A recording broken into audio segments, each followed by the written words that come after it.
चलिए बेटा, next is हमारी लास्ट क्लास में एक बात छूट गई थी बेटा, that is Kepler's second law या फिर एरियल वेलोसिटी का लॉ। हम उस बात को वापस से रिपीट करते हैं, उसी बात को कंटिन्यू करते हैं, ठीक है। चलिए बेटा, कहानी ऐसी थी शायद केपलर सेकंड लॉ के अंदर कि अगर कोई प्लैनेट इस तरह से इलिप्टिकल पाथ के अलोंग जा रहा है, इसके वन ऑफ द फोकस पर सन है, तो सन और प्लैनेट को जोड़ने वाली जो लाइन है वो हर बराबर बराबर टाइम में बराबर बराबर एरिया स्वेप्ट करेगा।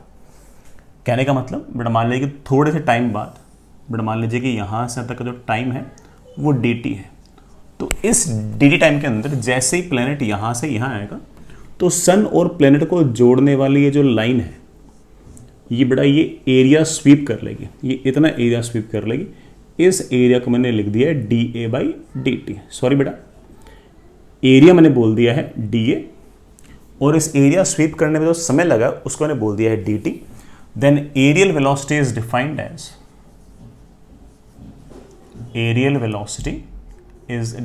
एज एरिया स्वेप्ट पर यूनिट टाइम, ठीक है। मैंने लास्ट क्लास में थोड़ा शायद प्रूव ही कर दिया था कि इसकी वैल्यू जो आएगी वो आएगी सन के अबाउट प्लैनेट का angular momentum upon 2 times planet का मास। अब सन के अबाउट इस प्लैनेट पर सिर्फ इकलौता फोर्स लग रहा है, वो भी बेटा कहां से गुजर रहा है, सन से। तो सन के अबाउट टॉर्क जीरो आएगा, टॉर्क जीरो आएगा तो एंगुलर मोमेंटम कांस्टेंट होगा, कंजर्व्ड होगा। एंगुलर मोमेंटम कांस्टेंट है, 2 कांस्टेंट है, मास कांस्टेंट है, तो ऑफ कोर्स एरियल वेलोसिटी भी तो कांस्टेंट है। और अगर एरियल वेलोसिटी कांस्टेंट है बेटा, यही हमें प्रूव करना था बेटा, यही तो हमें प्रूव करना था कि एरियल वेलोसिटी आपकी कांस्टेंट रहनी चाहिए। यही तो बेटा हमारा केपलर सेकंड लॉ है कि हर बराबर बराबर टाइम में बराबर बराबर एरिया स्वीप होगा। Fair enough. इस बात पे बेटा मैं आपको एक बात और समझाता हूं, एक छोटी सी बात और समझाता हूं। जैसे मान लीजिए कि आपका जो प्लैनेट है वो अपहेलियन वाले पॉइंट पे है, मतलब सबसे दूर वाले पॉइंट पे। सबसे दूर वाले पॉइंट पर मान लीजिए कि ऐसे छोटे से टाइम dt के अंदर आपका जो प्लैनेट होगा वो यहां से चलते चलते चलते चलते चलते यहां आएगा, ठीक है ना। इस dt टाइम इंटरवल के अंदर ये वाला छोटा सा एरिया आना चाहिए dA। अब हर dt टाइम इंटरवल के अंदर एरिया स्वेप्ट तो बड़ा dA होना चाहिए। तो जिस टाइम पर हमारा ये प्लैनेट पेरिहेलियन पॉइंट से गुजरेगा तब भी dt टाइम के अंदर ये वाला एरिया इस एरिया के बराबर होना चाहिए। अब अगर ये वाला और ए वाला एरिया बराबर होना चाहिए तो इस बात को थोड़ा तुम इमेजिन कर ही सकते हो कि इसकी बेस लेंथ ज्यादा है, इसकी बेस लेंथ कम है, तो एरिया बराबर होने के लिए इस आर्क, ये वाला आर्क लेंथ कम होना चाहिए और ये वाला आर्क लेंथ ज्यादा होना चाहिए। और अगर ये वाला आर्क लेंथ ज्यादा होना चाहिए तो यहां पर ऑफ कोर्स बड़ा वेलोसिटी थोड़ी सी ज्यादा होनी चाहिए, क्योंकि बराबर टाइम में ज्यादा आर्क चलनी है तो वेलोसिटी ज्यादा। और यहां पर आपका बड़ा आर्क लेंथ कम होना चाहिए, आर्क लेंथ कम होना चाहिए तो ऑफ कोर्स बड़ा यहां पर आपकी स्पीड होनी चाहिए कम। तो जब भी इस तरह से पेरिहेलियन पॉइंट पे होगा उस टाइम पर बड़ा आपकी जो स्पीड होगी बड़ा वो कम होगी।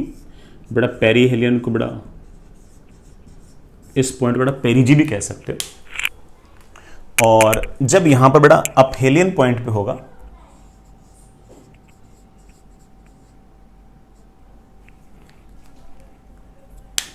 मैंने बड़ा उल्टा बोल दिया, this is your aphelion point, but this is your aphelion point,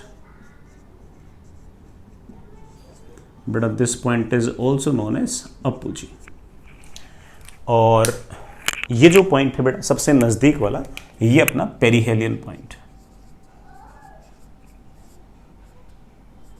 या फिर बेटा पेरिजी और पेरिहेलियन पॉइंट पर बेटा आपकी जो स्पीड आएगी वो ज्यादा आएगी और बड़ा अपहेलियन पॉइंट पर आपकी स्पीड बड़ा कम आएगी।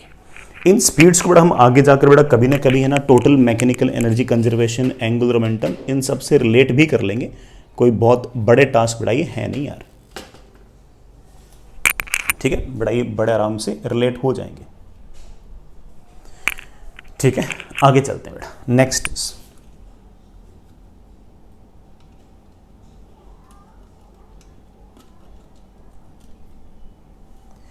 चलिए बेटा आगे चलते हैं बेटा। This is our second law. इस पर एक छोटा सा सवाल करते हैं बेटा। छोटा सा सवाल है लेकिन बड़ा काम का है और हमें और थोड़ी डिटेल्स बताएगा ये वाला सवाल भी। हमें आगे की जो पढ़ाई है उसके बारे में हमें काफ़ी सारी इंफॉर्मेशंस ये वाला सवाल हमें देगा। ठीक है बेटा, सवाल इस तरह से कि कोई प्लेनेट है बड़ा ऐसे और वो किसी सन के अबाउट इलिप्टिकल पाथ के लॉन्ग जा रहा है।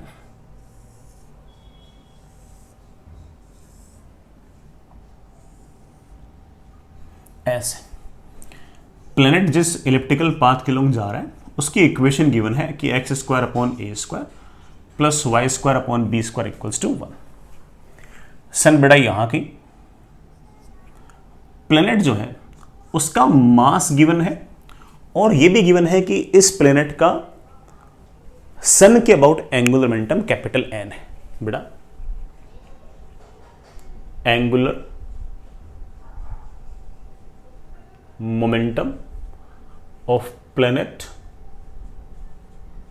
अबाउट सन इज एल और ऑफ कोर्स कांस्टेंट बेटा, वो तो कांस्टेंट है, वो गिवन है। Find time taken by planet to complete one revolution about sun। सन के अबाउट बड़ा पूरा एक कंप्लीट रिवोल्यूशन करने के लिए इस प्लेनेट को कितना टाइम लगेगा बड़ा ही बताना है। तो चलिए बेटा सुनिए, मान लीजिए बेटा प्लेनेट यहीं से स्टार्ट हुआ तो सन और प्लेनेट को जोड़ने वाली बेटा लाइन ये रही। थोड़े से टाइम बाद प्लेनेट बेटा चलते चलते यहां पहुंच गया तो सन और प्लेनेट को जोड़ने वाली लाइन ये रही। सन और प्लेनेट को जोड़ने वाली लाइन ने ये वाला एरिया बेटा स्वीप किया है, छोटा सा एरिया बेटा, ठीक है, अच्छी बात है। थोड़े टाइम बाद बेटा प्लेनेट पहुंच गया यहां पे तो सन और प्लेनेट को जोड़ने वाली लाइन ने ये एरिया और स्वीप किया है। फेयर ना। थोड़ी देर बाद प्लेनेट यहां पहुंच गया तो सन और प्लेनेट को जोड़ने वाली लाइन ने ये वाला एरिया स्वीप किया। थोड़ी देर बाद में बेटा ये वाला प्लेनेट यहां पहुंच गया तो सन और प्लेनेट को जोड़ने वाली लाइन ने ये वाला एरिया स्वीप किया। थोड़ी देर बाद ये वाला प्लेनेट यहां पहुंच गया तो सन और प्लेनेट को जोड़ने वाली लाइन ने ये वाला एरिया और स्वीप किया है। फिर बेटा मान लो प्लेनेट यहां पहुंच गया तो सन और प्लेनेट को जोड़ने वाली लाइन ने ये वाला एरिया स्वीप किया है। बेटा फिर यहाँ पहुँचा तो ये वाला एरिया, फिर बेटा यहाँ पहुँचा तो ये वाला एरिया, फिर यहाँ पहुँचा तो ये वाला एरिया, फिर जब यहाँ पहुँचा तो ये वाला एरिया, जब यहाँ पहुँचा तो ये वाला एरिया और जब यहाँ पहुँचा तो ये वाला एरिया। यहाँ से चलते चलते चलते चलते वापस आ गया और कुल मिलाकर वापस आ गया तो टोटल एरिया जो स्वेप्ट है वो बेटा मेरे ख्याल से इलिप्स का पूरा एरिया आ गया होगा। और इलिप्स का पूरा एरिया कितना होता है बेटा, आप लोगों ने हो सकता है मैथ्स में ही पढ़ा हो और मैंने भी आपको लिखा रखा है कि बेटा पाई ए बी होगा, लिखा रखा है बेटा। ठीक है, अब हम जानते हैं कि एरियल वेलोसिटी का फॉर्मूला है angular momentum of planet about sun divide by 2 times mass of the planet. Time निकालना है, एरिया स्वेप्ट टोटल पता है, थोड़ा टाइम को ले जाओ ऊपर। मेरे पास आ गया d a is equals to L upon 2m into d t. Integrate integration से बेटा एल अपॉन 2m बाहर क्यों निकाल लिया आप लोग जानते ही हो भाई, एंगुलर मोमेंटम भी कांस्टेंट है, मास ऑफ प्लैनेट भी कांस्टेंट है और 2 तो ऑफ कोर्स कांस्टेंट है। जब टाइम आपका 0 था तो एरिया स्वेप्ट 0 था, टाइम बढ़ता गया तो एरिया स्वेप्ट बढ़ता गया और जितने टाइम में बेटा वापस प्लैनेट वहीं पहुंच जाएगा तो area swept of course ellipse के एरिया के बराबर हो जाएगा और हमारे पास रिलेशन आ जाएगा डी ए का बेटा इंटीग्रेशन आएगा ए लिमिट लगाऊंगा 0 से पाई ए बी, तो pi A B minus 0 is L upon 2m into T minus 0। Time period की वैल्यू आ गई, that is 2 pi M A B upon L. ये बेटा हमारा टाइम पीरियड, अच्छा टाइम पीरियड बेटा, याद रख सकते हो इसको, कोई बहुत बड़ा टास्क बड़ा ये है नहीं, ये हमारा टाइम पीरियड है। हालांकि ये था तो बड़ा सवाल ही, लेकिन एक बार इस रिजल्ट को याद रखो, बड़ा हो सकता है कभी कहीं किसी सवाल में काम आ जाए, इसलिए एक बार के लिए याद रख लो, मतलब अपनी थ्योरी के लिए याद रख लो, बाद में बड़ा ठीक है एग्जाम में तो ठीक है बेटा, इस तरह का सवाल आता तुम वैसे ही कर लोगे, तो एक बार के लिए से याद रख लो, बड़ा कभी काम आ सकता है अपने। Fair enough. नेक्स्ट इज, चलिए बेटा आगे चलते हैं।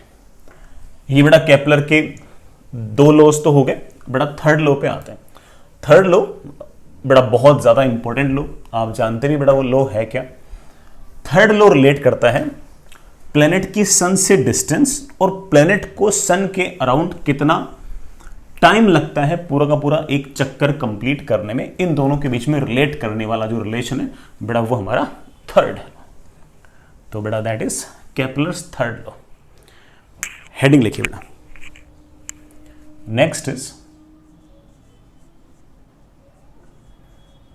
Kepler's third law. क्या कहता है बेटा केपलर्स थर्ड लॉ? सुनिएगा, आराम से सुनिएगा बेटा। आपके पास बेटा ये कोई सर्कुलर पाथ है जिसके अलोंग प्लैनेट जा रहा है, बीचों बीच सन है जिसका मास कैपिटल है, प्लैनेट जो है वो आर रेडियस के सर्कल में भाग रहा है, प्लैनेट का बड़ा मास m है और वो v वेलोसिटी से भागे जा रहा है। बड़ा v के आगे मैंने क्वेश्चन मार्क लगा दिए और ये यूं चलते चलते सर्कुलर पाथ के अलोंग ऐसे आ रहे हैं।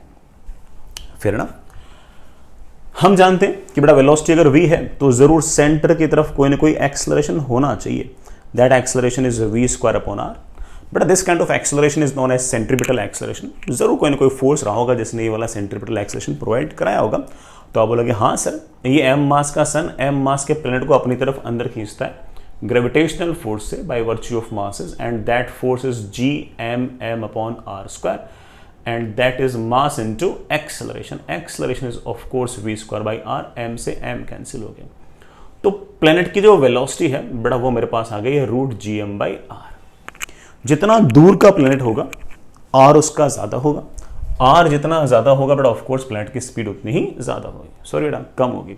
तो दूर के प्लैनेट्स की स्पीड जो है बड़ा वो कम होगी और सन के नजदीक वाले प्लैनेट्स की स्पीड ज्यादा होगी। ठीक है बेटा, प्लैनेट के मास पर बड़ा स्पीड डिपेंड नहीं कर रही है, ये स्पीड बड़ा सिर्फ और सिर्फ किस पर डिपेंड कर रही है? जी पर, वो तो यूनिवर्सल कांस्टेंट। कैपिटल एम वो मास ऑफ सन। अब मास ऑफ सन तो बड़ा मरकरी के लिए भी यही है, अर्थ के लिए भी यही है, मार्स के लिए भी यही है और प्लूटो के लिए भी, सबके लिए सेम है। सिर्फ और सिर्फ अंतर किस बात का? आर का। बड़ा मरकरी जिस रेडियस में घूम रहा है वो कम है, बड़ा वीनस का ज़्यादा है, अर्थ का ज़्यादा है, मार्स का और ज़्यादा है, प्लूटो का और ज़्यादा है। तो जिसका आर ज़्यादा उसकी स्पीड कम। अगर मैं कहूं बेटा मुझे इन प्लैनेट्स की एंगुलर वेलोसिटी चाहिए, आप बोलो सर कोई दिक्कत नहीं है, angular velocity is v by R, तो I hope it can be written as root G M upon R raise to power 3। Sir time period कैसे निकालूंगा? बेटा टाइम पीरियड निकालना 2 pi by omega, that is 2 pi under root of R cube upon G M. अब जो अलग अलग planets है ना उनके अलग अलग टाइम पीरियड आएंगे, उनके टाइम पीरियड अलग अलग आएंगे। उसकी वजह कारण क्या है? उसके पीछे बेटा मेरे ख्याल से आप लोग समझिए बेटा कारण क्या है। सबके लिए 2 pi same, G same, capital M same. Capital M mass of planet थोड़ी बेटा, कैपिटल एम तो मास ऑफ सन है। अब हर प्लैनेट के लिए मास ऑफ सन तो सेम ही होगा, अंतर सिर्फ और सिर्फ ये है कि बेटा हर प्लैनेट का स्मॉल आर अलग अलग है। स्मॉल आर अलग अलग तो ऑफ कोर्स टाइम भी तो अलग अलग। आप सीधा कह सकते हो कि टाइम पीरियड का square is directly proportional to R raise to power 3। But this is your Kepler's third law. But this is your Kepler's third law.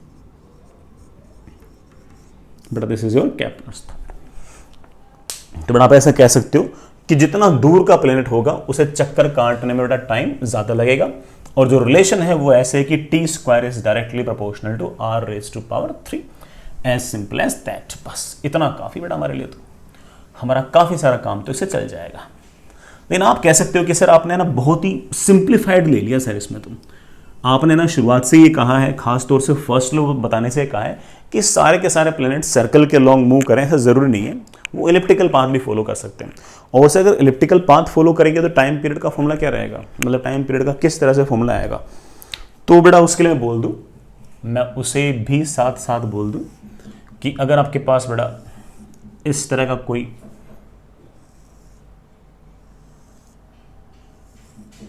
Elliptical path है, ऐसे ये डिस्टेंस b, ये डिस्टेंस a,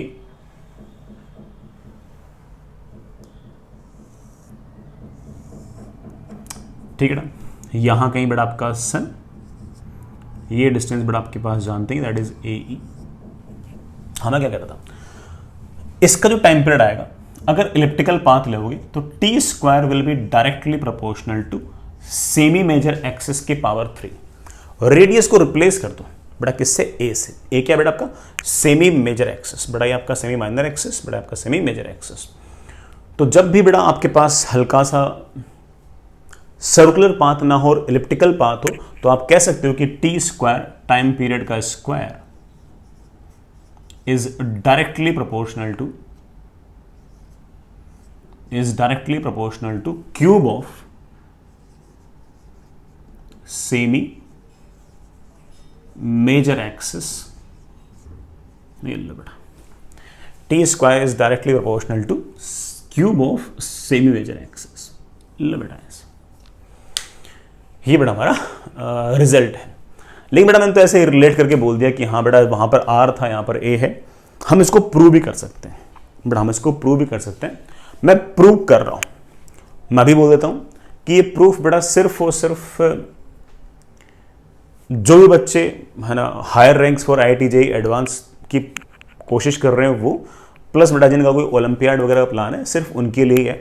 बाकी बच्चे बेटा सिर्फ और सिर्फ T square is directly proportional to a cube मानकर चलें, किसी प्रकार से कोई दिक्कत नहीं बेटा, इतना मोर देन इनफ है, हमारे सारे सवाल बन जाएंगे, इसलिए चिंता वाली बात नहीं बेटा।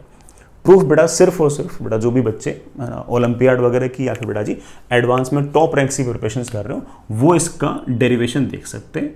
बाकी बेटा बच्चे चाहें तो है ना वीडियो को 10 मिनट आगे खिसका दें, 10 मिनट आगे बेटा उसको प्ले कर दें, ठीक है।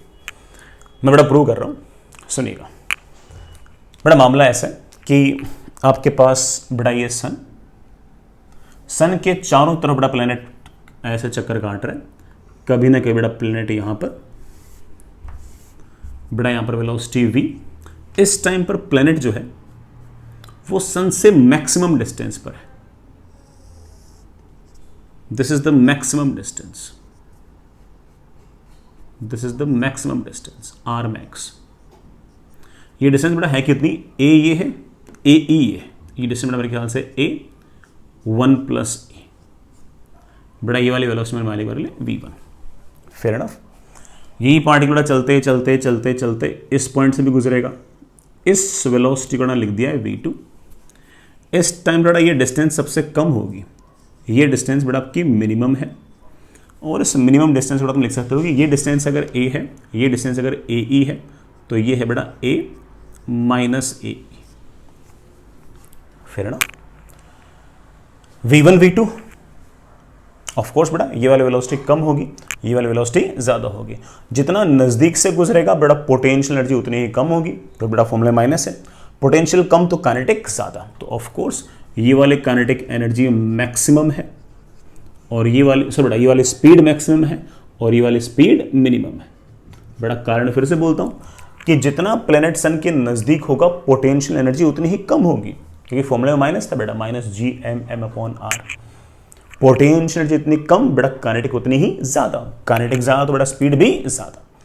यहां पर स्पीड मैक्सिमम होगी और यहां पर स्पीड मिनिमम होगी बेटा, ये वाली बात आप उससे भी बेटा प्रूव कर सकते थे अपनी बेटा लॉ ऑफ एरियल वेलोसिटी से, बेटा आपने प्रूव किया भी है, खैर वो कोई बात नहीं। चलिए बेटा ये बेटा आपका इलिप्स है और इस इलिप्स का पूरा जो एरिया है we know it very well कि that area is pi AB। बेटा law of areal velocity use करके हम लोग बेटा इसका टाइम पीरियड लिख सकते हैं। बेटा याद करो मैंने अभी भी बेटा आपको सिखाया था, लॉ ऑफ एरियल वेलोसिटी सिखाया था कि बेटा कुल मिलाकर एरिया स्वेप्ट करना है पाई AB, एरियल वेलोसिटी है L/2m इंटू टी, बेटा हमने टाइम पीरियड अभी थोड़ी देर पहले निकाला था 2πmAb अपॉन बेटा क्या L। Fair enough. चलिए बेटा 2π ठीक है बेटा, 2π ठीक है, m ठीक है, a ठीक है, l क्या लिखूं? l बेटा एंगुलर मोमेंटम है। सन के अबाउट एंगुलर मोमेंटम कैसे लिखूंगा? मास प्लेनेट का, वेलोसिटी डिवाइड मल्टीप्लाइड बाय बेटा यहां से यहां तक कि परपेंडिकुलर डिस्टेंस, बेटा परपेंडिकुलर डिस्टेंस है a1 प्लस ए, तो मास इंटू वेलोसिटी v1, यहां से यहां तक की परपेंडिकुलर डिस्टेंस है a1 प्लस बी, सो 1 माइनस 1 प्लस ई, सॉरी बेटा 1 प्लस। अच्छी बात है बेटा। बी भी लिखना है बेटा। बी बेटा कैसे रिलेट करते हैं आपको हल्का फुल्का सिखा चुका हूं बेटा। इसेंट्रिसिटी इज बेटा basically under root of 1 minus B square upon A square.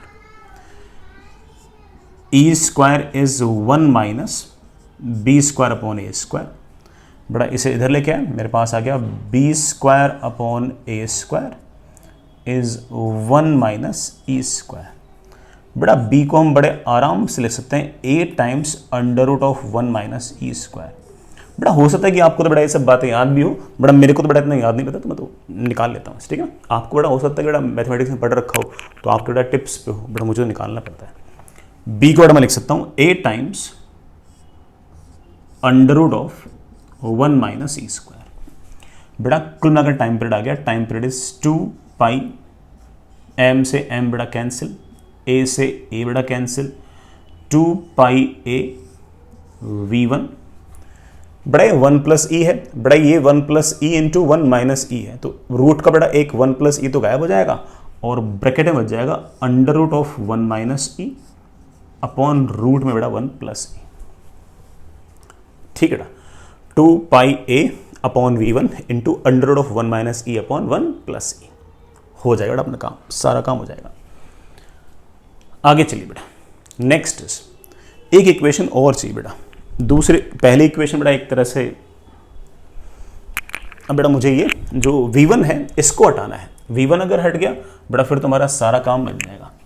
बेटा v1 को हटाने के लिए हमें हल्के से बेटा थोड़े बहुत जुगाड़ लगाने पड़ेंगे। अभी लगाते हैं बेटा, अभी लगाते हैं बेटा, मैं इसे मिटा रहा हूँ, है ना। ये वाला एक्सप्रेशन साइड में लिख लेते हैं बेटा, ये अपने काम आएगा। मैं इसको एक बार है ना यहाँ नीचे लिख लेता हूँ, फिर वहाँ अपन सॉल्व कर लेंगे उस जगह। तो हमारे पास टाइम पीरियड की बेटा वैल्यू आ गई है। Time period is 2πa upon v1 into under root of 1 minus E upon मेरे प्यारे बच्चों 1 प्लस ई। ठीक है बेटा, अब हमारा मेन एम तो ये है कि यार ये किसी तरह से v1 जो है ना ये हट जाए, भले ही इक्वेशन के अंदर कैपिटल जी आ जाए, मास ऑफ सन आ जाए, मास ऑफ प्लेनेट आ जाए, वो कोई इश्यू नहीं है, लेकिन हमारा ये v1 हट जाए। अगर v1 हट गया बेटा फिर तो अपन सब कर लेंगे, कोई दिक्कत नहीं। तो चलिए बेटा, मैं ना इस पॉइंट को पॉइंट 1 बोल दूं बेटा, इस पॉइंट को मैं पॉइंट 2 बोल दूं।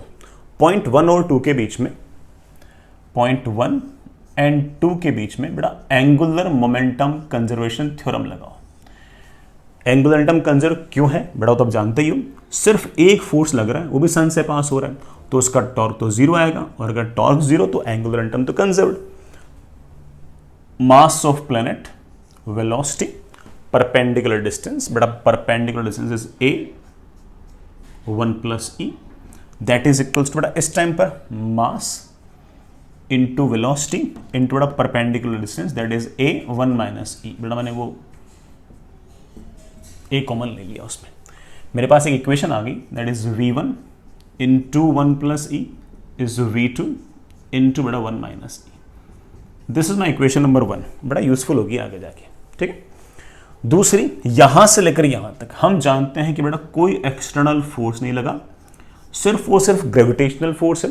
ग्रेविटेशनल फोर्स कंजर्वेटिव है, उसकी प्रेजेंस में हम बड़े आराम से टोटल मैकेनिकल एनर्जी कंजर्व कर सकते हैं। तो कीजिए बेटा, इनिशियल काइनेटिक, बेटा इनिशियल काइनेटिक है हाफ m v1 का स्क्वायर। इनिशियल पोटेंशियल बड़ा सिखा रखा आपको, 2 पॉइंट मासेस होंगे तो पोटेंशियल एनर्जी होगी minus G M M upon distance. बेटा what's the distance? Distance is a 1 plus e, that is equals to final kinetic. बेटा final kinetic is half M V square, potential energy is G M M upon distance. बेटा what's the distance? Distance is a into 1 minus e।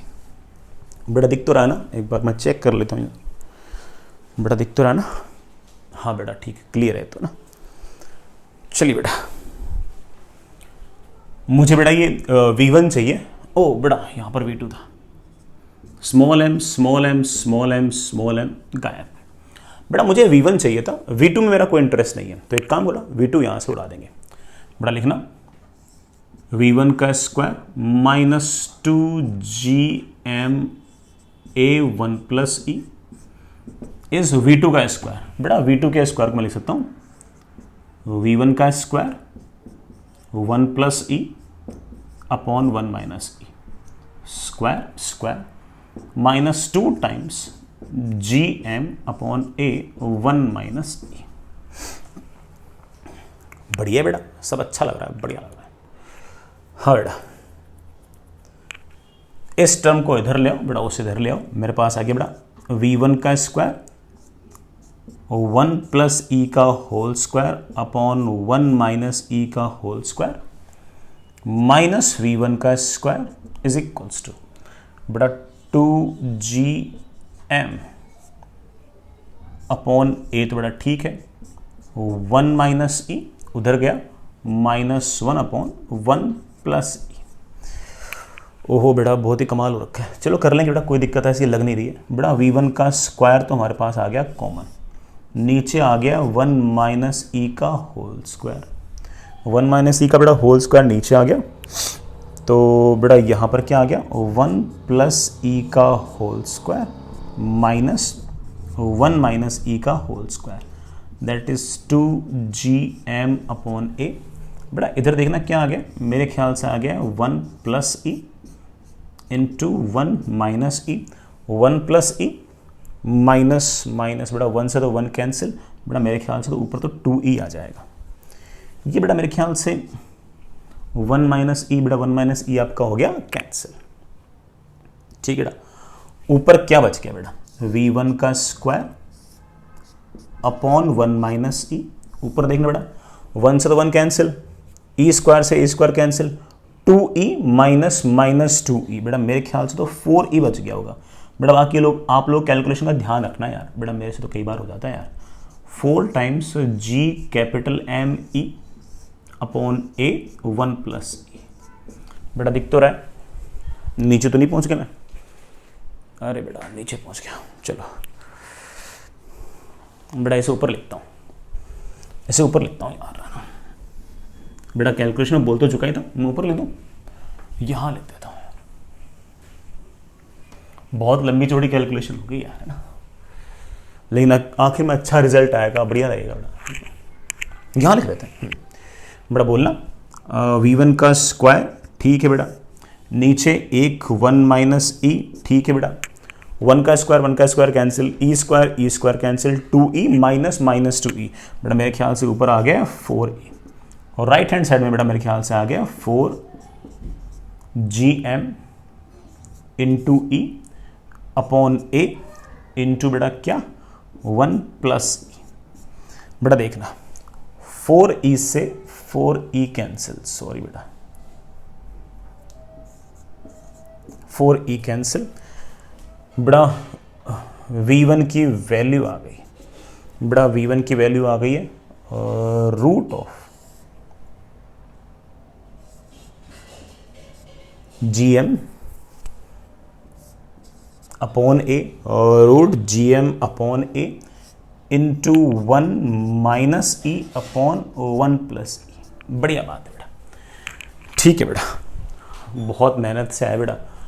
हमारे time period बेटा हमारे पास पहला जो expression था उसकी value थी 2 pi A upon v1 into under root of 1 minus E upon 1 plus E. बेटा v1 हम बड़ी मेहनत से निकाल चुके हैं, दैट इज रूट ऑफ, बेटा बोलना जी M upon A into root में ही है 1 माइनस ई अपॉन 1 प्लस ई, 1 माइनस ई 1 माइनस ई 1 प्लस ई 1 प्लस ई, बेटा क्या हो गया कैंसिल। और ये सब कैंसिल होते ही बेटा हमारे पास टाइम पीरियड की वैल्यू आ गई है। वो बेटा जी क्या वैल्यू आ गई है, 2 pi upon root G M. बेटा ये ए की पावर हाफ तो ऊपर चला जाएगा बेटा, ए की पावर हाफ ऊपर चला गया तो 3/2। ले बेटा कितना बढ़िया प्यारा सा आंसर है। सारे के सारे प्लैनेट्स के लिए ही 2 की वैल्यू सेम, पाई की value same, capital G universal constant. Planets के लिए मास ऑफ सन तो सेम ही रहेगा, मास ऑफ प्लैनेट तो कैंसिल हो गया था कैलकुलेशन में, सिर्फ और सिर्फ कैपिटल एम बचा है बेटा, मास ऑफ सन बचा है, कोई दिक्कत नहीं है। आप बड़े आराम से कह सकते हैं कि time period is directly proportional to semi major axis की पावर 3/2।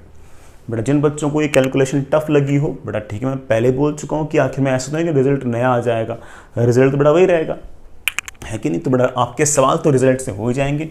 जो भी बच्चों को बेटा पूरा का पूरा डिटेल में बात जाननी थी मैंने उसको बेटा सारा का सारा मामला बता दिया है। ये बेटा अपनी एक तरह से किसी भी इलिप्टिकल पाथ के लिए भी हमारा केपलर्स लॉ बढ़िया तरीके से वैलिड है।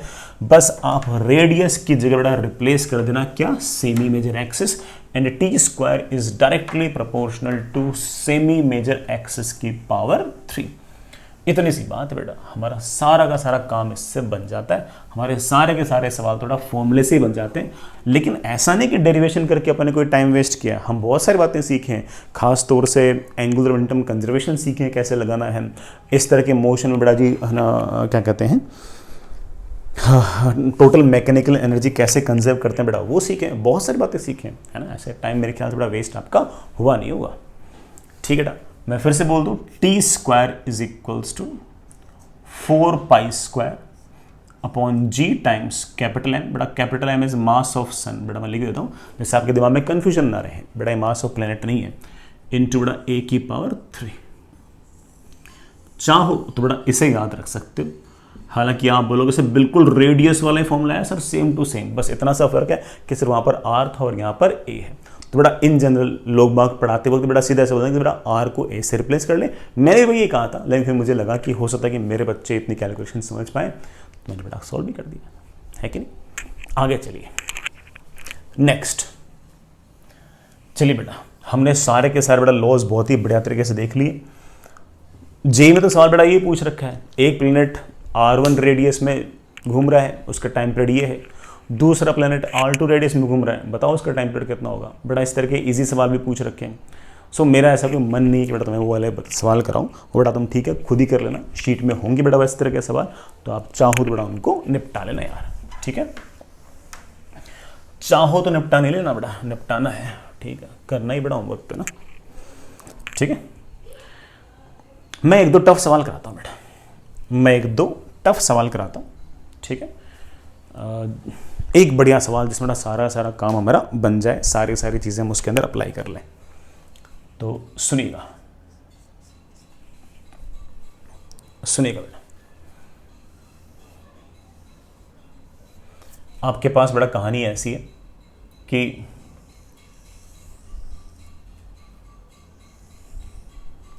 ये बेटा कोई इलिप्टिकल पाथ, ठीक है बेटा, ये बेटा सन का मास बड़ा कैपिटल है, यहां कहीं बड़ा प्लेनेट का बड़ा मास दिया हुआ नहीं बेटा, मान लो ये डिस्टेंस है r0, बड़ा डिस्टेंस आपके पास है r0, और ये बड़ा इस तरफ वेलोसिटी, और रेडियस और वेलोसिटी वेक्टर के बीच में बड़ा जो एंगल है आपके पास बड़ा 30 डिग्री है। रेडियस वेक्टर और वेलोसिटी वेक्टर के बीच में आपके पास जो एंगल है बेटा वो 30 डिग्री है, इस तरह से 30 डिग्री है, फेयर एनफ। यही बड़ा प्लेनेट जो है वो यूं चलते यूं जा रहा है। ऑफ कोर्स बड़ा ये आपका पॉइंट अपहेलियन पॉइंट, बड़ा ये आपका पेरिहेलियन पॉइंट है ना, ठीक है ना। और यहाँ पर आपके पास बड़ा स्पीड सबसे कम होगी, बड़ा यहाँ पर आपके पास स्पीड सबसे ज़्यादा होगी। सारी बड़ा बिल्कुल कहानी इसी बातों के इर्द गिर्द हम बुन सकते हैं, ठीक है ना। आगे चलते हैं। इस टाइम पर बड़ा वेलोसिटी इज लेट से v naught. Find maximum and minimum separation between sun and planet. बेटा सन और प्लैनेट के बीच में मैक्सिमम और मिनिमम डिस्टेंस कितनी होगी? बेटा सुनना, मैक्सिमम डिस्टेंस तब होगी जब प्लैनेट जो है बेटा वो यहां कहीं होगा, उसकी सारी की सारी जो वेलोसिटी होगी बेटा वो इस रेडियस वेक्टर के साथ कितने एंगल पे होगी? 90 डिग्री. यार बेटा मिनिमम डिस्टेंस बेटा तब होगी जब बेटा यही पार्टिकल चलते चलते यहां पर वेलोसिटी ऐसे और बेटा रेडियस ऐसे. इस टाइम पर बेटा वेलोसिटी और रेडियस के बीच में एंगल जो है वो 90 है. इस टाइम पर भी बेटा वेलोसिटी और आर वेक्टर के बीच में एंगल 90. यहां पर बेटा वी वेक्टर और आर वेक्टर के बीच में एंगल 90. मेरा देखो बेटा प्लान बहुत क्लियर है कि मैं इस पोजीशन और इस पोजीशन के बीच में एंगुलर मोमेंटम कंजर्व करना चाहता हूं और टोटल मैकेनिकल एनर्जी कंजर्वेशन करना चाहता हूं. मुझे ऐसा लगता है कि मैथमेटिकली है ना ये वाली सिचुएशन और ये वाली सिचुएशन मोर और लेस सेम ही है. वी वेक्टर और आर वेक्टर के बीच में अगर एंगल 90 है तो एंगुलर मोमेंटम जिस तरह से एक्सप्रेशन में यहां पर आएगा वैसे एक्सप्रेशन में यहां पर आएगा. टोटल मैकेनिकल एनर्जी कंजर्वेशन बेटा एक्सप्रेशन में एग्जैक्टली वैसे ही आएगी.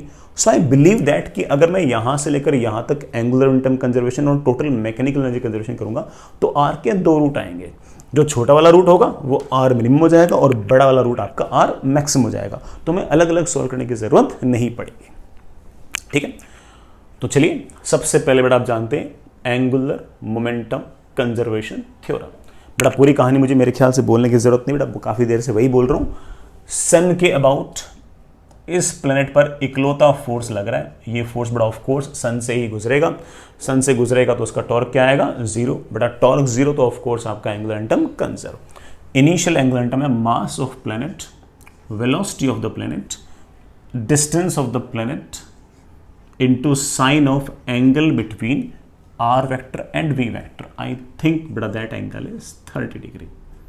बाद में इस टाइम पर एंगुलर मोमेंटम क्या है? आप बोलोगे sir mass into velocity into r into sine of angle between are vector and we vector, that is 90. बेटा m से m निपट गया और हमारे पास बेटा इक्वेशन आ गई है v into r is v naught r naught upon 2. बेटा this is my equation number 1. ये बेटा मेरे पास इक्वेशन नंबर 1 है. दूसरी इक्वेशन बट हम जानते हैं दूसरी इक्वेशन कौन सी है? पूरे के पूरे सिस्टम पर कोई एक्सटर्नल फोर्स है ही नहीं. हाँ ग्रेविटेशनल फोर्स है बट वी नो दैट कि gravitational force is conservative force. तो हम बड़े आराम से उसकी प्रेजेंस में टोटल मैकेनिकल एनर्जी कंजर्वेशन कर सकते हैं. करना बेटा initial kinetic half m v not का स्क्वायर. इनिशियल पोटेंशियल बेटा initial potential is minus G M M upon R naught. Final kinetic energy is half M V square and final potential energy is of course minus G M M upon R. अब बेटा आप तो इस बात को समझ ही सकते हो कि अगर आपने मिनिमम सेपरेशन वाली जगह भी अगर इक्वेशंस लिखी होती ना तो इक्वेशंस बेटा दिखने में तो बिल्कुल एग्जैक्टली सेम ही आती है ना. इसलिए मैं एक इक्वेशन से काम चला रहा हूँ. इसके दो रूट्स आ जाएंगे. बड़ा वाला रूट आपका आर मैक्स और छोटा वाला रूट आपका आर मिनिमम आ जाएगा, है कि नहीं. तो चलें क्या करें बेटा. तो चलिए बेटा हमारे पास ये m से बड़ा m निपटा. ठीक है बेटा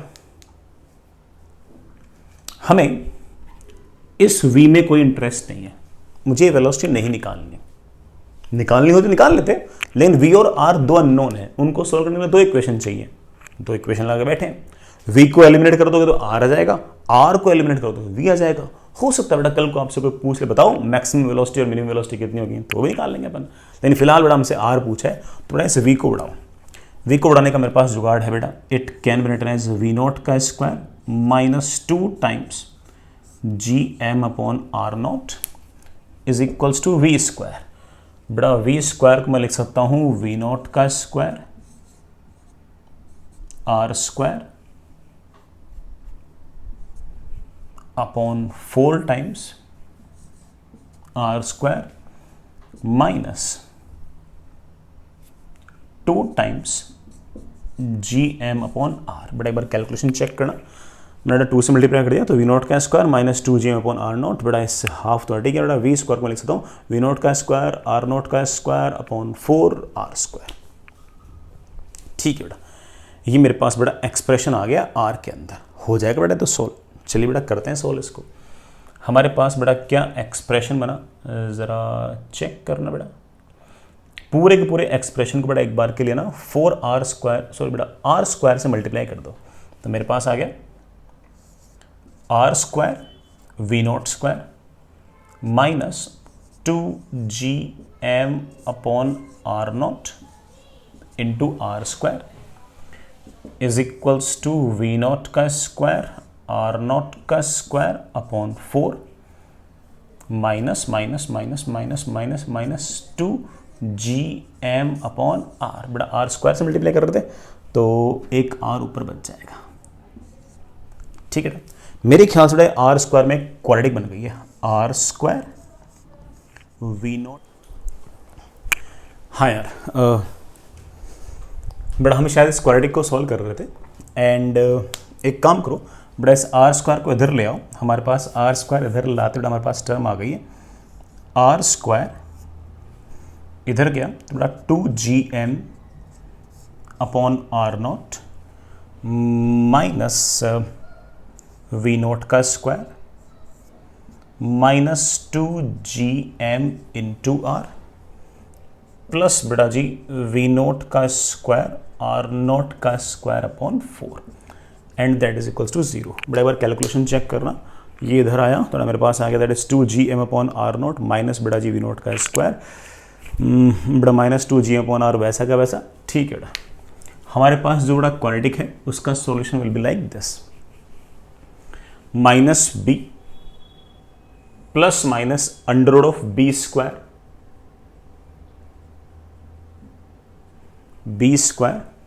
माइनस 4 इंटू ए। बेटा ए कितना है 2 G M upon R not minus V not का square minus 4 into A into C. बेटा सी से मल्टीप्लाई किया तो 4 कैंसिल वी नॉट का square R square upon 2 times A that is 2 times 2 G M minus V not का square upon बेटा are not. ये बेटा वैल्यू आ गई। इसमें से बेटा एक जना आर मैक्स है और एक जना आर मिनिमम है। बड़ा अगर ये प्लस वाली टर्म अगर यूज कर लोगे तो आपका वो आर मैक्सिमम आ गया, माइनस वाली टर्म यूज कर लोगे आपका आर मिनिमम है। क्योंकि चाहे आर मैक्सिमम हो चाहे आर मिनिमम हो, दोनों ही केस के अंदर बेटा आपके जो मैथमेटिकली जो इक्वेशंस है वो थोड़ा मोर और लेस सेम ही थी, इसलिए बेटा आपको कोई फर्क नहीं पड़ता कि आप है ना इक्वेशंस कैसे लिखें।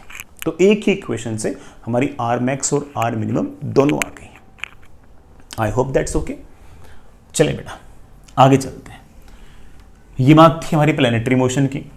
जैसे प्लैनेट्स का मोशन सन के अबाउट था मोर और लेस बेटा वैसे ही सैटेलाइट्स का मोशन अर्थ के अबाउट या किसी प्लैनेट के अबाउट होगा।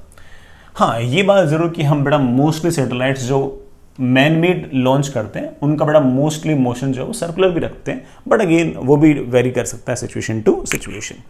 तो सैटेलाइट्स की मोशन में ऐसे कोई अलग से बेटा नई बात मेरे पास है नहीं, मैं बेटा वही बातें फिर से ही रिपीट करूंगा जो बेटा अपन लोगों ने काफ़ी हद तक प्लैनेटरी मोशन के अंदर पढ़ रखी है। हेडिंग लिखिए बेटा मोशन ऑफ सैटेलाइट। बेटा एक बार चेक कर लेते हैं, दिखाई दे रहा है क्या? Motion of satellite. मून अपने आप में बड़ा एक नेचुरल सैटेलाइट है हमारे अर्थ के लिए, अर्थ के चारों तरफ लगातार बड़ा वैसे ही रोटेट करता रहता है जैसे बड़ा आपका अर्थ रोटेट करता है सन के अबाउट, एग्जैक्टली वैसे ही बड़ा आपका मून जो है वो अर्थ के अबाउट रोटेट करता रहता है। फिर ना तो उनके लिए बेटा क्या क्या बातें मैं एक बार फिर से रिपीट कर देता हूं, हालांकि थोड़ा सा रिपीटेटिव है बट चलिए बेटा। ये बेटा बीचों बीच तो प्लैनेट, उसका मास बेटा मैंने कैपिटल एम लिख लिया उसके अराउंड बेटा कोई सैटेलाइट मान लीजिए बेटा सर्कुलर मोशन कर रहा है ऑफ रेडियस आर, उस सैटेलाइट के पास बेटा मान लीजिए कि बेटा वेलोसिटी है वी ओ, बेटा इस वी ओ को हम ऑर्बिटल वेलोसिटी कहेंगे, बेटा इसे हम ऑर्बिटल वेलोसिटी कहेंगे। कैलकुलेशन बेटा आप जानते ही हो, इसके पास बेटा जरूर सेंटर की तरफ कोई ना कोई एक्सेलरेशन रहना चाहिए, बेटा that acceleration is of course V square by R. तो अंदर की तरफ बेटा फोर्स भी रहना चाहिए, बेटा force is of course G, mass of planet, mass of satellite upon R square, and that बस मास इनटू सैटेलाइट का acceleration V square by R. R से आर गया, एम से एम गया, ऑर्बिटल वेलोसिटी की बेटा वैल्यू आ गई है root G M by R. तो किसी भी सैटेलाइट को इवन अगर हम लॉन्च भी करना चाहें और हम चाहें कि अगर वो सर्कुलर मोशन करे तो हमें उसको बेटा वेलोसिटी इतनी देनी पड़ेगी root G M by R. R है बेटा अर्थ के कोर से डिस्टेंस, अर्थ के सेंटर से उस प्लेनेट की, सो बेटा उस सैटेलाइट की डिस्टेंस। अगर मैं पूछूं बेटा ओमेगा कितना आएगा, तो आप बोलो sir omega is of course V by R, तो that is root G mass of earth upon R cube. कितना समय लगेगा, तो आप बोलो sir that is of course 2 pi by omega, that is 2 pi under root of R cube G M. तो किसी भी सैटेलाइट का बड़ा जो मोशन है वो हम बड़े आराम से इस तरह से जज कर सकते हैं, कोई बहुत बड़ा टफ टास्क बड़ा ये है। अगर इवन उसका मोशन इलिप्टिकल हुआ तब भी बड़ा हमें सारी कहानी आती है, कोई इसमें बहुत बड़ा काम नहीं है। एक चीज आपने और नोटिस किया होगा कि आपकी जो ऑर्बिटल वेलोसिटी है ये एस्केप वेलोसिटी अपॉन रूट 2 है। बड़ा याद कीजिए, एस्केप वेलोसिटी में root 2 G M by R था, तो एस्केप वेलोसिटी का 1 अपॉन रूट 2 टाइम्स बेटा आपकी ऑर्बिटल वेलोसिटी है, ठीक है। या फिर ऐसा कह दो कि sir this is basically 0.707 times escape velocity. Orbital velocity जो है बेटा वो एस्केप वेलोसिटी की 0.707 टाइम्स है, ठीक है ना। ये अपने सैटेलाइट की बात हुई। सैटेलाइट में बेटा एक मैं छोटा सा एक दो बातें और बोल दूं। सैटेलाइट्स बेटा अगर मैं कहूं कि जो मैन मेड सैटेलाइट्स हैं उनके बेटा बहुत सारे यूजेस हैं, you know them very well, कि बेटा सैटेलाइट्स में अच्छे खासे बेटा कैमरास भी लगा रखे होते हैं। उन कैमरास का बड़ा काम होता है कि है ना, इवन स्पाई करने का काम होता है, मौसम की जानकारी देना होता है, कम्युनिकेशन सैटेलाइट्स होते हैं जो एक सिग्नल को दूसरी जगह तक पहुंचा सकते हैं, वगैरह वगैरह। बड़ा सैटेलाइट्स के ऐसे खूब सारे काम रहते ही हैं। हम मुद्दे पे आते हैं, बड़ा सैटेलाइट्स किस तरह से काम करते हैं, बड़ा किस तरह से उनको लॉन्च करना है, उनकी स्पीड कितनी रखनी है, उनको ओमेगा कितना रखना है, इन बातों को हल्का फुल्का डिस्कस करते हैं। एक बहुत ही इंपॉर्टेंट सा जियो स्टेशनरी सैटेलाइट नाम से बड़ा काफी हद तक आइडिया लगा होगा। ग्राउंड की रेस्पेक्ट में कोई सैटेलाइट बड़ा रेस्ट पे कैसे रह सकता है उसको डिस्कस करते हैं। तो ये जो सैटेलाइट है जियो स्टेशन सैटेलाइट, ये बेटा अर्थ के रेस्पेक्ट में रेस्ट पे रहेगा। सुनना बेटा कैसे, मान लीजिए कि बेटा ये अर्थ, और अर्थ जो है वो वेस्ट टू ईस्ट बेटा ऐसे घूमती है, और अर्थ का ओमेगा आप जानते हो बेटा 2 pi divide by 24 hours, that is 24 into 60 into 60। ये बेटा इक्वेटर वाली लाइन है, ये बेटा आपकी इक्वेटर वाली लाइन है। ये बेटा आपका रेडियस ऑफ अर्थ है बेटा, लेट्स से आर। अगर कोई सैटेलाइट बेटा मैं यहां से स्मॉल आर डिस्टेंस दूर एक एम मास के सैटेलाइट को बेटा मैंने किसी वेलोसिटी से लॉन्च किया, let's say that velocity is orbital velocity, और ये सैटेलाइट इस तरह से मूव कर रहा है कि ये अर्थ के इक्वेटोरियल प्लेन के अंदर ही है। मतलब ये अर्थ का एक तरह से इक्वेटर वाला प्लेन, इसी प्लेन के अंदर इस सैटेलाइट का मोशन भी है, इसी प्लेन के अंदर इस सैटेलाइट का मोशन भी है। यही नहीं बल्कि इसका ओमेगा वही है जो अर्थ का ओमेगा है, जो अर्थ का ओमेगा वही हमारे सैटेलाइट का ओमेगा। इस कारण से क्या होगा कि जितना जितना अर्थ रोटेट करेगी, भाई प्लेन तो सेम हो गया, इक्वेटर के मान लीजिए किसी एक पॉइंट के ऊपर है, तो जितना जितना अर्थ घूमेगी आपका ये सैटेलाइट भी उतना ही घूमेगा। इस कारण से सैटेलाइट जो होगा वो हमेशा अर्थ के इक्वेटर के एक पॉइंट के ऊपर रहेगा, और हम ऐसा कह सकते हैं कि अर्थ से देखने पर ये स्टेशनरी नजर आ रहा है, इसलिए क्या नाम निकाल दिया बेटा, जियो स्टेशनरी सैटेलाइट। तो बेटा क्या क्या कहा मैंने, इक्वेटर के ऊपर बेटा किसी पॉइंट पर हमें लॉन्च करना पड़ेगा, सेंटर से बेटा डिस्टेंस आर है, और उसका ओमेगा जो बेटा वो एग्जैक्टली वही होना चाहिए जो ओमेगा बेटा किसका है, अर्थ का है। And this omega is of course बेटा हमने अभी अभी बेटा फॉर्मूला निकाला था, I think root G M upon R raise to power 3, इसकी वैल्यू होनी चाहिए बेटा 2 पाई अपॉन बेटा क्या 24 इंटू 60 इंटू 60। बेटा मास ऑफ अर्थ कैपिटल जी जैसे आप रखोगे तो इस आर की जो बेटा वैल्यू है वो 6.6 टाइम्स रेडियस ऑफ अर्थ आएगी। रेडियस ऑफ अर्थ बेटा हम जानते हैं 6400 किलोमीटर है। तो अर्थ के कोर से कितनी दूर बेटा आपको ये सैटेलाइट लॉन्च करना पड़ेगा? 6.6 टाइम्स रेडियस ऑफ अर्थ, या फिर बेटा ऐसे बोल दो सरफेस से कितना ऊपर, सरफेस से बेटा 5.6 टाइम्स आर दूर बेटा आपको सैटेलाइट लॉन्च करना पड़ेगा। और स्पेसिफिक किसी स्पीड से, जिस स्पीड से बेटा आपको लॉन्च करना होता है वो स्पीड हम जानते हैं root G M upon centre से डिस्टेंस। बेटा सेंटर से डिस्टेंस चाहे स्मॉल आर लिख दो चाहे बेटा 6.6 टाइम्स आर लिख दो। ऐसा लॉन्च किया सैटेलाइट जो है वो एग्जैक्टली इक्वेटर के एक पॉइंट के ऊपर रहेगा, और वो पॉइंट जैसे जैसे जैसे घूमेगा आपका सैटेलाइट भी एग्जैक्टली वैसे वैसे ही घूमेगा, और ये सैटेलाइट हमेशा अर्थ के उस पॉइंट के ऊपर ही रहेगा। आई होप दैट्स ओके। तो बेटा ये हमारा जियो स्टेशनरी सैटेलाइट है।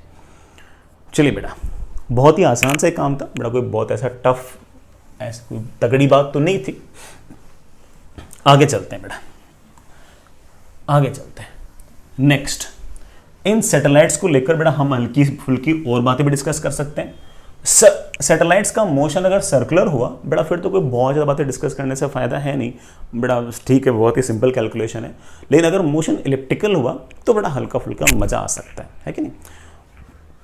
कोई दिक्कत नहीं है ना, वो भी हम कर ही लेंगे बेटा, कोई ऐसा बहुत बड़ा का टास्क थोड़ी है। उसमें बेटा मैं जानता हूँ कि है ना आपको बड़ा पता है कि हम लोगों ने क्या क्या कर रखा है।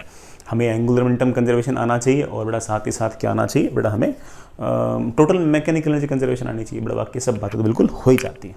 तो चलिए एक सवाल करते हैं।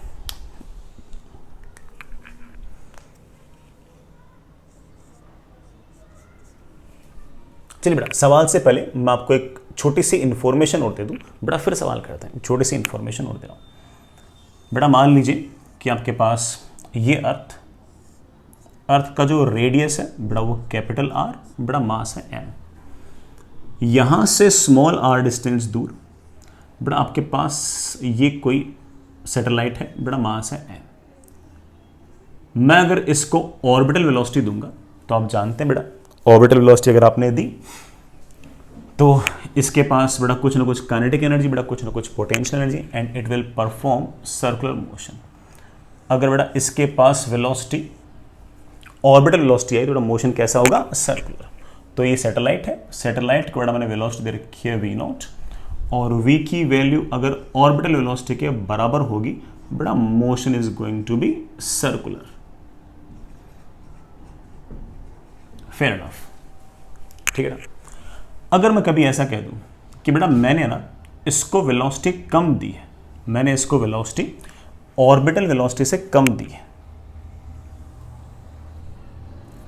मैंने वेलोसिटी ऑर्बिटल वेलोसिटी से कम दी है बेटा, अगर ऑर्बिटल वेलोसिटी से कम दी है तो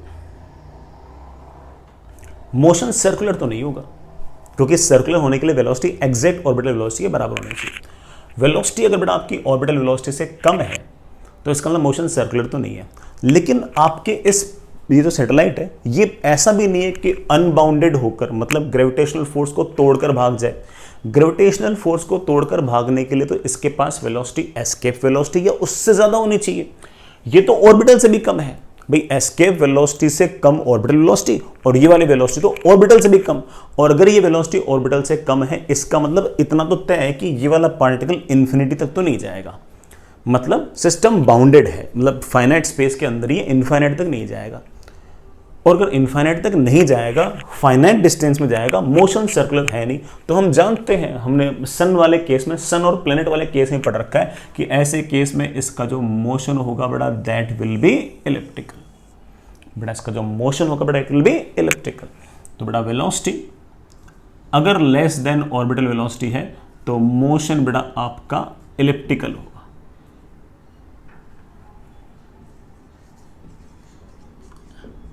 इलिप्टिकल मोशन है बेटा, सिस्टम आपका एक तरह से बाउंडेड है, इनफाइनाइट तक नहीं जा रहा। Fair enough. अगर मैं कहूं कि बेटा इस पार्टिकल के पास जो वेलोसिटी है वो ऑर्बिटल वेलोसिटी से तो ज़्यादा है लेकिन एस्केप वेलोसिटी से कम है, अब क्या होगा? वेलोसिटी अगर ऑर्बिटल वेलोसिटी से अगर ज़्यादा है और एस्केप वेलोसिटी से कम है, ऑर्बिटल के बराबर नहीं है, इसका मतलब बेटा ये बात होता है कि मोशन सर्कुलर तो नहीं है, बेटा मोशन सर्कुलर तो नहीं है, लेकिन एस्केप वेलोसिटी से कम है।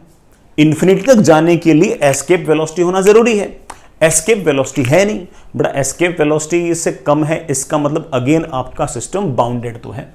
अगर आपके सिस्टम की वेलोसिटी एस्केप वेलोसिटी से कम है और ऑर्बिटल वेलोसिटी से ज्यादा है, ऑर्बिटल होती तो सर्कुलर मोशन आता, अब सर्कुलर तो हो नहीं सकता, सर्कुलर तो एक फिक्स वैल्यू पे ही होता है, लेकिन एस्केप से कम है, एस्केप से कम है तो बड़ा इन्फिनिटी तक पहुंचने का सवाल ही नहीं उठता। इन्फिनिटी तक नहीं पहुंचेगा, इसका मतलब बड़ा बाउंडेड स्पेस के अंदर रहेगा, बाउंडेड स्पेस के अंदर ही रहेगा, इसका मतलब बेटा इसका मोशन अगेन बेटा कैसा होगा? इलिप्टिकल होगा। हम जानते हैं बेटा इस बात को, हमने बेटा सन और प्लेनेट वाले केस में भी देखा कि इसका जो मोशन होगा बेटा वो इलिप्टिकल होगा। अगर ऑर्बिटल वेलोसिटी नहीं है, इसका motion is going to be elliptical. Fair enough. अगर मैं कह दूं कि बेटा वेलोसिटी एस्केप वेलोसिटी के बराबर है, जैसे ही बेटा वेलोसिटी एस्केप वेलोसिटी के बराबर है, आप जानते हो एस्केप वेलोसिटी के बराबर वेलोसिटी आते ही अब बेटा आपकी टोटल मैकेनिकल एनर्जी जीरो हो गई है। सर जीरो कैसे हो गई है बेटा? याद करो एस्केप वेलोसिटी प्रूव ही बेटा अपन लोगों ने टोटल मैकेनिकल एनर्जी को जीरो करके की थी। नहीं याद आ रहा? याद दिलाया तो अगर आप मुझसे पूछो कि इसके पास कितनी टोटल मैकेनिकल एनर्जी, तो मैं कहूँगा बेटा half mass into escape velocity का स्क्वायर। बेटा एस्केप वेलोसिटी का स्क्वायर है बेटा, एस्केप वेलोसिटी का फॉर्मूला याद है ना, √2gm/r। आर क्या बेटा? सेंटर से डिस्टेंस प्लस पोटेंशियल एनर्जी। बेटा पोटेंशियल तुम जानते हो बेटा -gmm/r,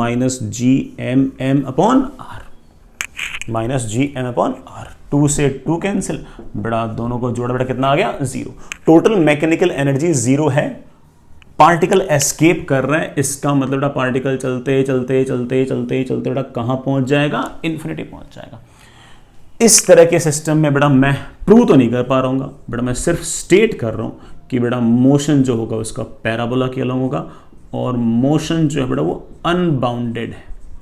अनबाउंडेड मतलब बेटा फाइनाइट स्पेस में नहीं है बेटा, इनफाइनाइट तक है। इनफाइनाइट तक इलिप्स नहीं होगा, इनफाइनाइट तक सर्कल नहीं होगा, इनफाइनाइट तक तो पैराबोला होगा या हाइपरबोला होगा। इस केस में बेटा बोल रहा हूं कि पैराबोला है, प्रूव नहीं कर रहा बेटा, जरूरत भी नहीं है। इसी तरह से अगर मैं कह दूं कि पार्टिकल के पास वेलोसिटी अगर एस्केप वेलोसिटी से भी अगर ज्यादा है, वेलोसिटी अगर एस्केप वेलोसिटी से भी अगर ज्यादा है, एस्केप वेलोसिटी होगी तो टोटल मैकेनिकल एनर्जी जीरो होगी, एस्केप वेलोसिटी से भी ज्यादा होगी तो बेटा टोटल मैकेनिकल एनर्जी आएगी आपकी positive. Total mechanical energy positive आने का मतलब है कि बेटा पार्टिकल जाएगा इन्फिनिटी, इन्फिनिटी जाना तय था, एस्केप वेलोसिटी पर ही इन्फिनिटी पर जा रहा है तो एस्केप वेलोसिटी जा तो इन्फिनिटी पर जाएगा जाएगा, इन्फिनिटी पर तो जाएगा बेटा, ये बात तो तय है। सिस्टम बेटा बाउंडेड हो नहीं सकता, अनबाउंडेड होगा, और बेटा अनबाउंडेड होगा तो एलिप्स वेलिप्स का तो सवाल ही नहीं होता बेटा। This time the motion will be hyperbola. Again बेटा I am not proving that, I am just stating that कि if velocity of this satellite is more than escape velocity then it will follow the path of hyperbola। बड़ा इस बात पे एक है ना comprehension वगैरह आएगा बेटा, कभी ना कभी निपटा लेना उस बात को। हालांकि मैंने बेटा उस कॉम्प्रिहेंशन को करने के लिए जितनी इन्फॉर्मेशन चाहिए ना बेटा सारी की सारी आपको दे दी है और इतनी की ज़रूरत है आपको बेटा, और ऐसा एक्स्ट्रा कुछ खास सोचने की ज़रूरत नहीं है। अपना बेटा काम ऐसे ही चल जाएगा, बड़े आराम से चल जाएगा, कोई दिक्कत नहीं आएगी, ठीक है। चलिए बेटा नेक्स्ट अगला सवाल बेटा, 2 सवाल और करते हैं। ये जो दोनों सवाल कर रहे हैं बेटा अगेन अपन क्या करते हैं बेटा, उसको इलिप्टिकल पाथ वगैरह के कर रहे हैं, सर्कुलर मोशन वगैरह तो बेटा बहुत ही आसान होते हैं। और जिस तरह के सवाल बेटा अपन कर रहे हैं वो ऐसा नहीं बेटा सिर्फ सैटेलाइट और प्लेनेट वाले केस में कर सकते थे, इस तरह का सवाल बेटा हम सन और प्लेनेट वाले केस में कर सकते थे। वो बेटा सवालों को रिपीटेशन टाइप ही, जैसे सवाल बेटा पहले वाले केस प्लेनेटरी मोशन में थे वैसे बेटा सवाल आपके सैटेलाइट वाले मोशन में है, रिपीटेशन टाइप है। बट ठीक है बेटा, एक बार में निपटाए थे तो बेटा कहीं भी आपको सवाल दिखे कर दिया करो। सुनिए बेटा, ये आपके पास अर्थ अर्थ का जो रेडियस है बड़ा आपके पास वो r है, अर्थ का जो मास है बड़ा वो m है, और यहां कहीं बड़ा आपके पास एक m मास का सैटेलाइट है। ये बड़ा अर्थ के सेंटर से स्मॉल r डिस्टेंस दूर है। इसको मैंने कोई ना कोई वेलोसिटी दी, बड़ा पता नहीं कितनी वेलोसिटी है, मैंने क्वेश्चन मार्क लगा दिया इसके, लेकिन इतना जरूर पता है कि ये पार्टिकल बड़ा चलते चलते चलते चलते चलते यूं आता, बड़ा सारी जो वेलोसिटी है ना वो इस r वेक्टर के परपेंडिकुलर है। ये चलते चलते चलते चलते चलते चलते चलते यूं आता है, जस्ट अर्थ के बड़ा इस पॉइंट को ग्रेज करता है और यूं आता है। बड़ा जस्ट यूं चलते चलते चलते चलते चलते चलते चलते ऐसे है, और यूं चलते चलते चलते चलते चलते चलते बड़ा ऐसे है, अर्थ के इस पॉइंट को बड़ा जस्ट टच करता है, ग्रेज करता है और फिर ही निकल लेता है। Motion is of course going to be elliptical. Centre of the earth will behave like the focus of that elliptical motion. This is your R max and this is your R minimum. या थोड़ा बिल्कुल सारी वही कहानी, यहां से जो distance है वो 2a है, that is your major axis, उसका हाफ आएगा सेम मेजर है, सारी कहानी बड़ा बिल्कुल सेम। हालांकि मैं तो उसमें इतना इंटरेस्ट है नहीं। इसको जस्ट ग्रेज करते हुए निकलता है, तो ये बड़ा एक तरह से आपकी मिनिमम डिस्टेंस हो गई है। मिनिमम डिस्टेंस एक तरह से आपके पास आर हो गई, यूं निकलेगा। बल्कि आप तो ये भी बोलोगे कि सर ये वाला पॉइंट अपना पेरीहेलियन या पेरीजी, ये वाला पॉइंट बड़ा आपका अपहेलियन या अपोजी, ये बड़ा पॉइंट्स लिखे थे अपन ने, बिल्कुल सारी कहानी सेम। बस इतना हमने चेंज कर लिया कि सन की जगह अपन लोगों ने बड़ा ये प्लेनेट ले लिया और बड़ा प्लेनेट की जगह अपन ने कोई सैटेलाइट बोल दिया, बड़ा बाकी कुछ चेंज है ही नहीं। तो मेरा सवाल ये है कि अर्थ को इस तरह से ग्रेज करके जा रहा है, तो बताओ v कितना है, फाइंड v। सिर्फ इतना सा सवाल, बाकी बड़ा गिवन है, ये m r 1 सब गिवन है, सब कर देंगे अपन। ये v है, यहां पर सब जब गुजरेगा बड़ा यहां velocity will be v dash. हमें v डैश भी निकाल सकते हैं, बड़ा कोई दिक्कत नहीं है। पहली equation, angular momentum conservation theorem. पूरे रास्ते सैटेलाइट पर इकलौता फोर्स लग रहा है, ग्रेविटेशनल फोर्स, जो हमेशा बड़ा अर्थ के सेंटर से पास होगा। तो अर्थ के सेंटर के अबाउट प्लेनेट पर जो टॉर्क आएगा वो जीरो आएगा, टॉर्क जीरो आएगा तो एंगुलर मोमेंटम कंजर्व रहेगा।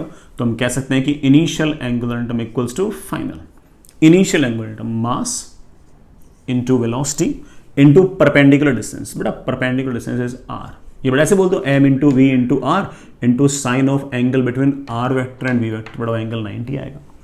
That is equals to final, बड़ा फाइनल में मास इनटू वेलोसिटी है v डैश और परपेंडिकुलर डिस्टेंस आपके पास capital R। This is my question number 1, बड़ा this is my question number 1।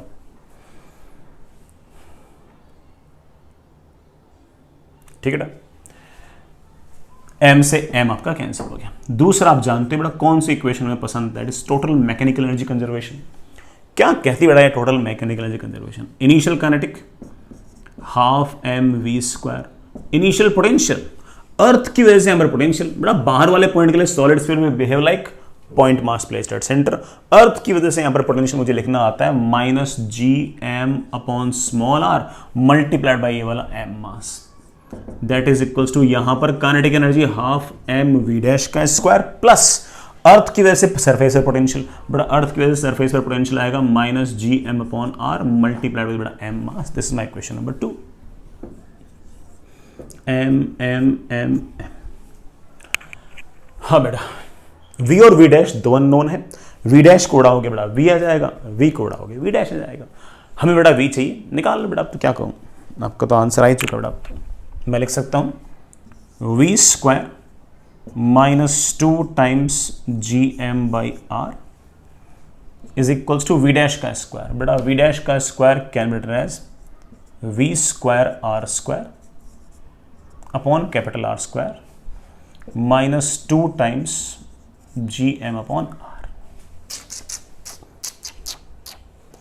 बड़ा उसको इधर ले आओ, इसको इधर ले आओ। बड़ा मेरे पास आ गया v डैश का square R square upon R square minus 1 is 2gm 1 upon R minus 1 upon R. ठीक है बेटा, हमारे पास बड़ा v की वैल्यू आ गई। बड़ा v तो पूछा था, बड़ा v की वैल्यू आ गई। बड़ा कितनी वैल्यू आ गई? 2gm RR upon R minus R। बड़ा सो बड़ा उल्टा लिख दिया मैंने। ऊपर आएगा R माइनस R, नीचे आएगा बड़ा आपका आर आर, ये नीचे जाएगा तो बड़ा R square minus R square, और ऊपर चला जाएगा कैपिटल आर का स्क्वायर का रूट। बड़ा एक बार कैलकुलेशन चेक कर लेना। बड़ा मेरे ख्याल से सही यार, आर से आर बड़ा कैंसिल, एक आर माइनस आर भी कैंसिल।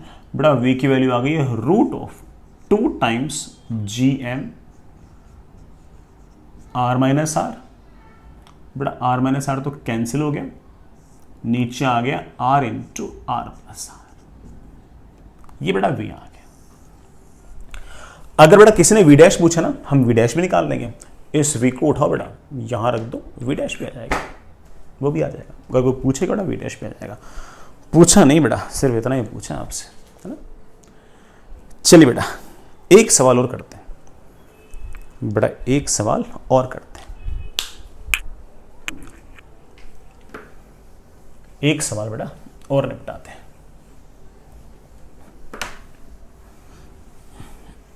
एक सवाल और निपटाते हैं बेटा।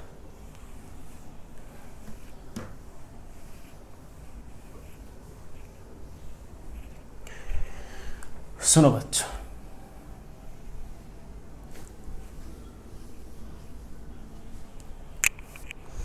एक सवाल बेटा सैटेलाइट का और निपटाते हैं। सिचुएशन बेटा ऐसी है कि हाँ, आपके पास अगेन बड़ा ये अर्थ का जो मास है वो बड़ा कैपिटल एम और रेडियस बड़ा आर। ठीक है ना। एक सैटेलाइट है, वो अर्थ के कोर से बड़ा 4R डिस्टेंस पे यू लॉन्च कर रहे हैं बेटा। थोड़ी बड़ा जगह कम पड़ गई, लेकिन चलो ठीक है बेटा। यू लॉन्च कर रहे हैं बड़ा विथ वेलोसिटी v, बड़ा पता नहीं कितनी है। ये एंगल बड़ा 30 डिग्री है। बड़ा v पता नहीं है। ऐसे बड़ा जो वर्टिकल लाइन है बड़ा वहां से v ऐसे। ये बड़ा आपका जो सैटेलाइट है ये यूं चलते चलते चलते चलते आता है और आते आते आते आते आते यूं ग्रेज करता है बड़ा। अर्थ को ऐसे ग्रेज करता है, यूं ग्रेज करते हुए निकलता है।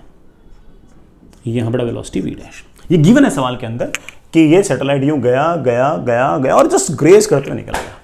अगर ग्रेज करते हुए निकल गया तो बताओ बेटा शुरुआत में स्पीड कितनी थी? फाइंड v, फाइंड v, बड़ा v निकालना। अगेन बेटा ना तो v पता ना v डैश पता, कितने अननोन? 2। उनको सोल्व करने के लिए कितनी इक्वेशन? 2। कौन सी बेटा? तो आप बोलो सर वही equation, angular momentum conservation and total mechanical energy conservation. ये m मास का अगर सैटेलाइट है तो इस पूरे के पूरे m मास के सैटेलाइट पर इकलौता फोर्स लग रहा है। वो फोर्स भी हमेशा बड़ा कहां से गुजरेगा? वो गुजरेगा बड़ा अर्थ के कोर से, और अर्थ के कोर से अगर गुजरेगा तो उसका टॉर्क बड़ा अर्थ के बराबर 0 आएगा। टॉर्क 0 आएगा तो एंगुलर मोमेंटम तो कंजर्व होगा। हम कह सकते हैं कि अगर मैं एंगुलर मोमेंटम कंजर्वेशन थ्योरम लगाऊं तो मैं कह सकता हूं कि initial angular momentum equals to final.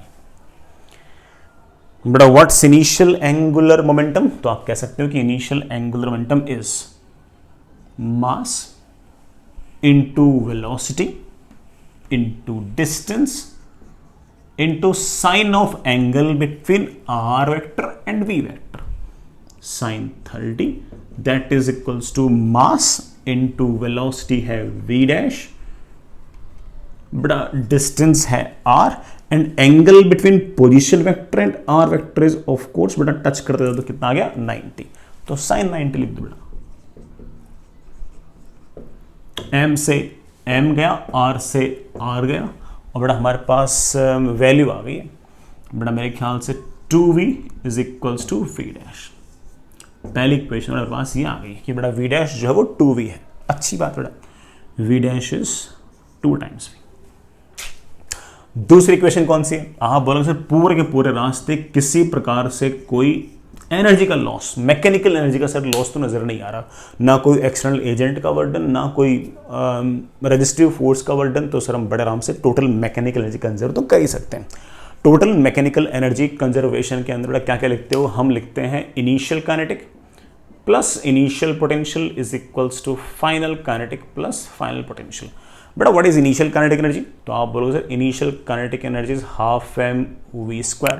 बेटा what's the initial potential energy? तो आप बोलोगे सर अर्थ की वजह से यहाँ पर पोटेंशियल, बेटा अर्थ की वजह से यहाँ पर पोटेंशियल है minus G capital M upon 4r multiplied by उसका मास। ऐसे तो लिखते हैं बेटा पोटेंशियल, और कैसे लिखते हैं पोटेंशियल एनर्जी?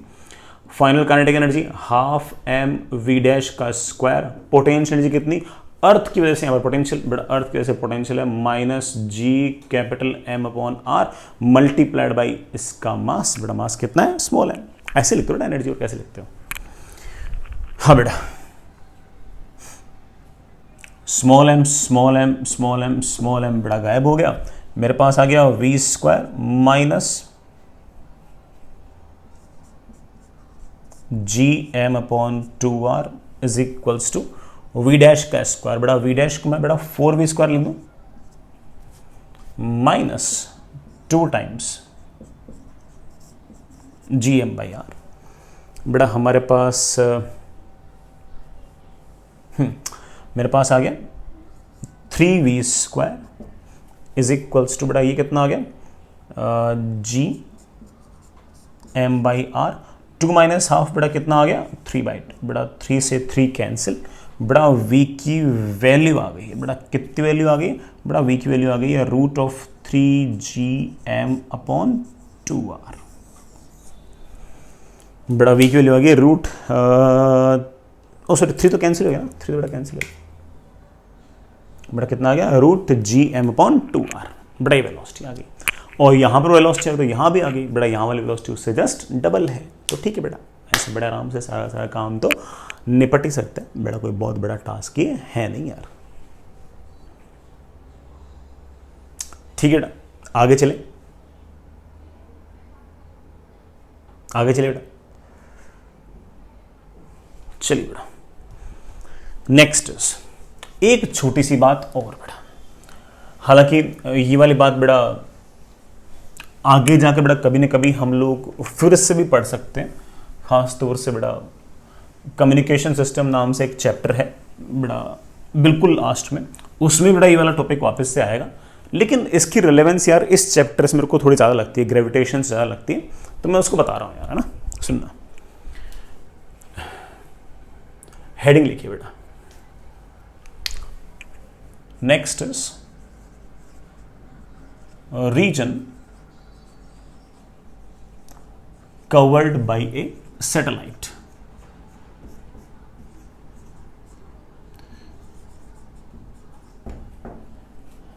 बेटा कोई सैटेलाइट कितना रीजन कवर कर सकता है उसको देखना। बेटा मान लीजिए कि आपके पास कोई इस तरह का अरेंजमेंट है कि बेटा ये अर्थ का बेटा रेडियस है r, अर्थ के सेंटर से, अर्थ के कोर से स्मॉल r डिस्टेंस दूर, स्मॉल r डिस्टेंस दूर बेटा ये कोई सैटेलाइट है। या बेटा ऐसे बोल दो कि अर्थ के सरफेस से h डिस्टेंस, बेटा वो एक ही बात है। स्मॉल r बेटा बोल दीजिए कोर से, और सरफेस से h को तुम देख लिया करो। हम स्मॉल r को बड़े आराम से ले सकते हैं capital R plus h, capital R plus h। अब मान लो कि ये सैटेलाइट है ना, इसका काम है इलेक्ट्रोमैग्नेटिक सिग्नल्स भेजना, कम्युनिकेशन सिग्नल्स भेजना। तो कितने रीजन के अंदर ये सिग्नल भेज सकता है? आप बोलोगे कि सर सैटेलाइट से सिग्नल आएगा आएगा आएगा आएगा, यहाँ बड़े आराम से पहुँच सकता है। सिग्नल यहाँ से चलते चलते यहाँ बड़े आराम से पहुँच सकता है।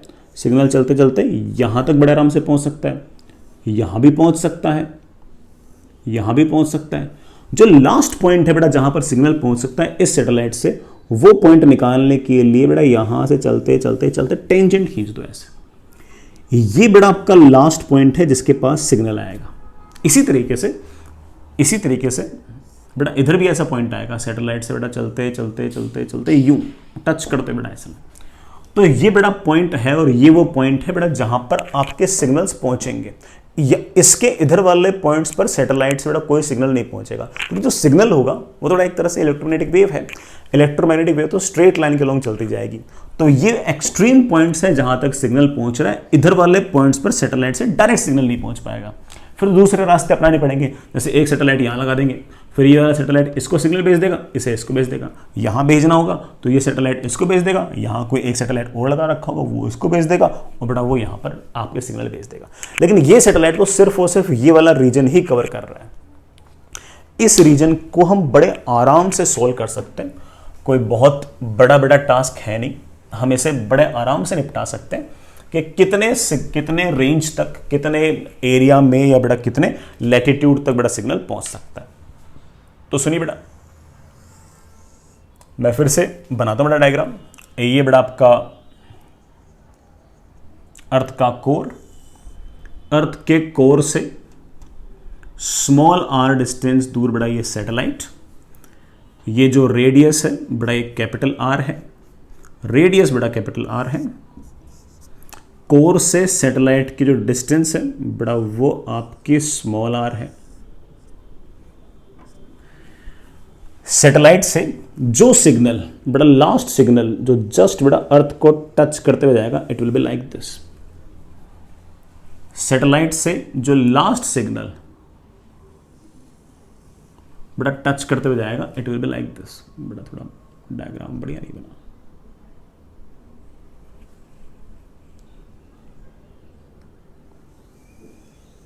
It will be like this. This is perpendicular R, but this is perpendicular R. और ये ना 2D में है, बल्कि आप इतना समझ गए होंगे कि ऐसा पूरा का पूरा एक रीजन है, एक तरह से बड़ा यहां पर एक पूरा का पूरा एक स्फेरिकल रीजन है जिस पर सिग्नल पहुंच पा रहा है। ये पूरा का पूरा एक स्फेरिकल रीजन है जिसके पास बड़ा सैटेलाइट से सिग्नल पहुंच पा रहा है। सैटेलाइट जो है वो ऐसे बड़ा वेव्स भेज रहा है। ये पूरा का पूरा एक स्फीयर का पार्ट है, ऐसे नहीं बड़ा सिर्फ 2D में ही नहीं है, पूरे पूरे स्फीयर का एक पार्ट है। हम बड़ा वो सारा सब बढ़िया तरीके से निकाल सकते हैं कि उस स्फीयर का एरिया क्या होगा वगैरह वगैरह, सारे काम कर सकते हैं बड़ा अपन उसके। ठीक है अब सुनना, मान लीजिए कि ये वाला एंगल थीटा, तो प्यारे बच्चों ये वाला एंगल भी तो थीटा, ये एंगल बड़ा आपके पास 90 है। मैं बड़े आराम से कह सकता हूं 90 डिग्री के सामने वाले साइड है हाइपोटेन्यूस, बड़ा हाइपोटेन्यूस स्मॉल r है, थीटा के साथ बड़ा आपका बेस है। हम लिख सकते हैं cos theta is base upon hypotenuse, बड़ा दैट इज स्मॉल r, सो बड़ा base is capital R upon बड़ा स्मॉल r। जिस थीटा तक आपका पूरा पूरा सिग्नल पहुंच सकता है, उस थीटा की बेटा वैल्यू आ गई है। ढंग से और लिखना चाहो तो लिख सकते हो theta is basically cos inverse of r upon r। बड़ा ऊपर वाला r रेडियस है और नीचे वाला जो r है वो सैटेलाइट की बेटा अर्थ के कोर से डिस्टेंस है। इतने थीटा तक बड़ा सिग्नल बड़े आराम से पहुंच जाएगा। कोई मुझसे पूछ ले कि सर ये वाला सारा एरिया निकाल सकते हो आप, ये एरिया कितना होगा? बेटा ये एरिया 2D में नहीं है बेटा, 3D में है। तो एक काम कर कि ये वाला सॉलिड एंगल सोच कितना आएगा। बेटा सॉलिड एंगल का कॉन्सेप्ट बेटा मैं आपको सिखा चुका हूं। This is your solid angle omega. तो ये एरिया बेटा मैंने आपको सिखा रखा है कि अगर ये रेडियस r है और ये सॉलिड एंगल ओमेगा है, तो this area can written as solid angle into r²। Solid angle का एक बड़ा फॉर्मूला है जिसे हम बड़े आराम से 2 डायमेंशनल एंगल से रिलेट कर सकते हैं कि solid angle is always 2 pi times 1 minus cos theta, that is 2 pi 1 minus cos theta. बेटा cos theta is capital R upon small r। तो बेटा कितने एरिया तक सिग्नल पहुंचेगा, एरिया रिसीविंग सिग्नल, बेटा कितने एरिया पर बेटा सिग्नल पहुंचेगा, बेटा हम उसे लिख सकते हैं that is omega into R square. बेटा ओमेगा है आपका 2 pi small R minus capital R upon small R into R square.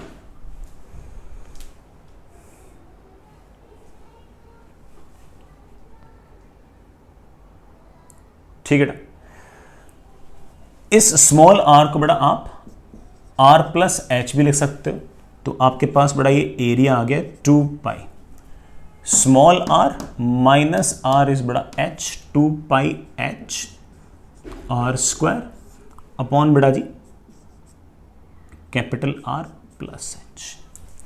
ले बेटा जितने एरिया तक सिग्नल पहुंचेगा बेटा उसका फॉर्मूला आ गया, बेटा कितना फॉर्मूला आ गया, that is 2 pi R square into बेटा G H upon R plus H.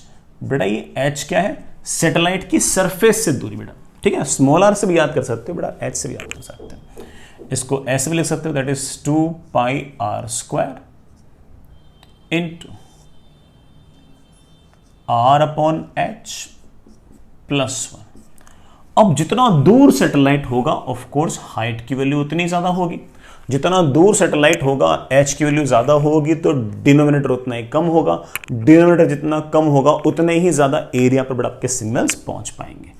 लेनी बेटा कभी भी एरिया आपका 2 पाई आर स्क्वायर से बड़ा नहीं हो सकता, सैटेलाइट को चाहे जितना दूर रख लो बेटा मैक्सिमम जो सिग्नल आ सकते हैं वो सिर्फ और सिर्फ 2 पाई आर स्क्वायर पे आ सकते हैं, इधर इस वाले एरिया पर बेटा आ भी नहीं सकते हो। तो नजर भी आ गया होगा, मैथमेटिकली भी एग्जैक्टली पता लग पा रहा हमको कि 2 पाई आर स्क्वायर से ज़्यादा एरिया पर तो बेटा ये सैटेलाइट सिग्नल दे ही नहीं सकता। तो सर फिर पूरे की पूरी अर्थ को कवर करना हो तो बेटा उस केस में हम सैटेलाइट्स यहाँ यहाँ यहाँ यहाँ ऐसे यूज़ कर सकते हैं, मतलब ऐसे कॉम्बिनेशंस ऑफ सैटेलाइट्स यूज़ कर सकते हैं और सैटेलाइट्स आपस में एक दूसरे को बड़ा सिग्नल भेज सकते हैं और अर्थ के दूसरे एंड पर भी अगर सिग्नल भेजना हो तो सैटेलाइट्स के कॉम्बिनेशन के थ्रू बेटा पहुँच सकते हैं। Fair enough. चलिए बेटा नेक्स्ट आगे चलते हैं बेटा, एक बेटा छोटा सा पॉइंट और बेटा, इस पॉइंट पर सवाल बेटा फिजिक्स ओलंपियाड में पूछ रखा है और बेटा ठीक है आईआईटी एडवांस वगैरह में बेटा ठीक है इस पर सवाल आ सकता है, हालांकि अगर सवाल आएगा तो it will not be the easier one but अच्छा बच्चा सो कर सकता है। The concept is gravitational pressure.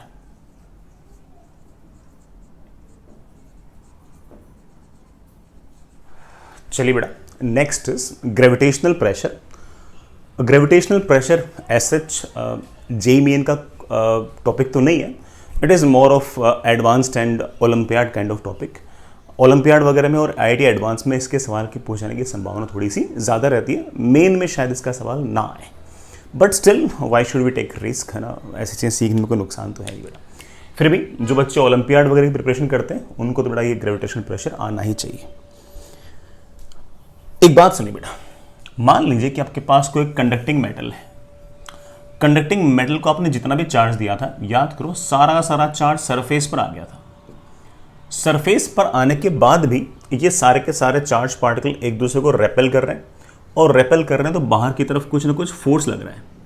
वो कितना फोर्स पर यूनिट एरिया है उसको हमने एक नाम दिया था इलेक्ट्रिक प्रेशर और उसकी वैल्यू आई थी बेटा मेरे ख्याल से sigma square upon 2 epsilon not और इसका नाम दिया था अपने इलेक्ट्रिक प्रेशर। तो चार्जेस वाले केस के अंदर सारे के सारे चार्ज पार्टिकल सेम साइन के थे, रेपेल कर रहे थे, बाहर जाना चाह रहे थे और इस कारण बड़ा ऑफ कोर्स प्रेशर आया। लेकिन ग्रेविटेशन के अंदर हल्का सा एक डिफरेंस आएगा। ग्रेविटेशन के अंदर मासेस एक दूसरे को रेपेल नहीं करेंगे बट ऑब्वियसली मासेस एक दूसरे को अट्रैक्ट करेंगे, इसलिए टेंडेंसी बाहर जाने की बजाय अंदर आने की होगी। तो मैं बड़ा सॉलिड स्फीयर के केस में काम कर रहा हूं बेटा, मान लीजिए कि ये कोई प्लेनेट है, मास m है, रेडियस r है, प्लेनेट है तो ऑफ कोर्स सॉलिड स्फीयर है। रो आप बड़े आराम से डिफाइन कर सकते हो कि sir that is mass upon volume, volume is 4/3 pi r cube. सारा का सारा मास पूरे के पूरे वॉल्यूम पर यूनिफॉर्मली स्प्रेड है। चार्ज होता तो ऑफ कोर्स चार्ज सारा का सारा बाहर जाना चाह रहा होता। मास है तो एट्रैक्टिव फोर्स के कारण सारा सारा मास अंदर आना चाहेगा। मास अगर अंदर आना चाहेगा तो इन वाले पॉइंट के बाहर कोई ऐसा मास नहीं है। बाहर तो बड़ा ऑफ कोर्स एयर या वैक्यूम मान के चल रहे हैं, मास तो सिर्फ और सिर्फ यहां है, बाहर बड़ा वैक्यूम मान लेते हैं। तो बाहर तो कुछ ऐसा है ही नहीं जो अंदर आना चाहे, तो बाहर से कोई प्रेशर नहीं लगेगा। तो बाहर वाले पॉइंट पर, आउटसाइड पॉइंट पर हम मान के चलेंगे कि प्रेशर की वैल्यू जीरो होगी। लेकिन जैसे जैसे जैसे अंदर आएंगे वैसे वैसे बड़ा सारे के सारे जो मास की लेयर्स होंगी वो अंदर की तरफ बड़ा पुश करेंगी, सब अंदर आना चाहेंगे। तो जैसे जैसे अंदर आएंगे वैसे वैसे लगातार प्रेशर की वैल्यू बढ़ेगी। वो प्रेशर हमें निकालना है कि किसी भी आर डिस्टेंस पर प्रेशर कितना होगा। तो सॉलिड स्फीयर के सेंटर से स्मॉल आर डिस्टेंस दूर बेटा मुझे इस पॉइंट पर प्रेशर निकालना है। मैं इस प्रेशर को और बेटर तरीके से फील कराने के लिए एक छोटा सा काम करता हूं बेटा, सुनना। यहां से लेकर यहां तक बड़ा एक इमेजिनरी सिलेंडर क्रॉस सेक्शन ले लो बेटा, इस तरह सर्कुलर क्रॉस सेक्शन का सिलेंडर ले लो इस तरह से, ठीक है ना। ये उसी मटेरियल का जिस मटेरियल का बड़ा वो अपना सॉलिड स्फीयर, ऐसे अलग से नहीं, अपन ऐसे इमेजिन कर लिया, ठीक है। अब हम इस बात को जानते हैं कि इसकी लेंथ बड़ा ऑफ कोर्स सरफेस से बड़ा रेडियस कैपिटल आर है। यहां से आर डिस्टेंस बड़ा अपन ने इस तरह का ये हमने एक सिलेंडर ले लिया इसी मीडियम का। इस पूरे के पूरे मास पर अंदर की तरफ फोर्स लग रहा है। उस अंदर की तरफ फोर्स लग रहा है तो होगा क्या कि इस पूरे के पूरे सिलेंडर पर कुछ ना कुछ ग्रेविटेशनल फोर्स अंदर की तरफ अंदर ही कारण, इस कारण से ये सारा का सारा जो मास है ये अंदर आना चाहेगा। लेकिन होगा क्या कि इस अर्थ के क्रस्ट के अंदर बेटा यहां पर जो कोई रॉक होगी, जो कोई चट्टान होगी, वो इस तरफ कोई ना कोई नॉर्मल फोर्स लगा देगी। ये सारा का सारा जो सिलेंडर है इस पर ऑफ कोर्स अंदर की तरफ ग्रेविटेशनल फोर्स, उस ग्रेविटेशनल फोर्स के कारण सारा सारा मास आना चाहेगा अंदर। और अंदर वाली जो रॉक होगी, इस सिलेंडर के जस्ट नीचे जो रॉक होगी वो कुछ ना कुछ नॉर्मल लगा देगी बेटा ऐसे। और ये जो नॉर्मल अपॉन एरिया है बेटा यही हमारा ग्रेविटेशनल प्रेशर है। इस बात को इमेजिन कर ही सकते हैं कि अगर मैंने ये एलिमेंट बड़ा लिया होता तो ग्रेविटेशनल फोर्स उतना ही ज्यादा आता। ग्रेविटेशनल फोर्स जितना ज्यादा आता तो जो भी रॉक उसके जस्ट नीचे होती वो नॉर्मल फोर्स उतना ही ज्यादा लगाती। वो नॉर्मल फोर्स जितना ज्यादा लगाती बेटा प्रेशर उतना ही ज्यादा आता। तो जस्ट बाहर वाले पॉइंट पर हम इस बात पे बेटा एग्री है कि यहां पर कोई प्रेशर नहीं है। लेकिन जैसे जैसे जैसे अंदर आएंगे वैसे वैसे लगातार एलिमेंट का मास लगातार बढ़ता जाएगा, अंदर की तरफ ग्रेविटेशनल फोर्स लगातार बढ़ता जाएगा, उसके जस्ट नीचे जो रॉक की लेयर्स होंगी वो जो फोर्स लगाएंगी वो भी लगातार बढ़ता जाएगा।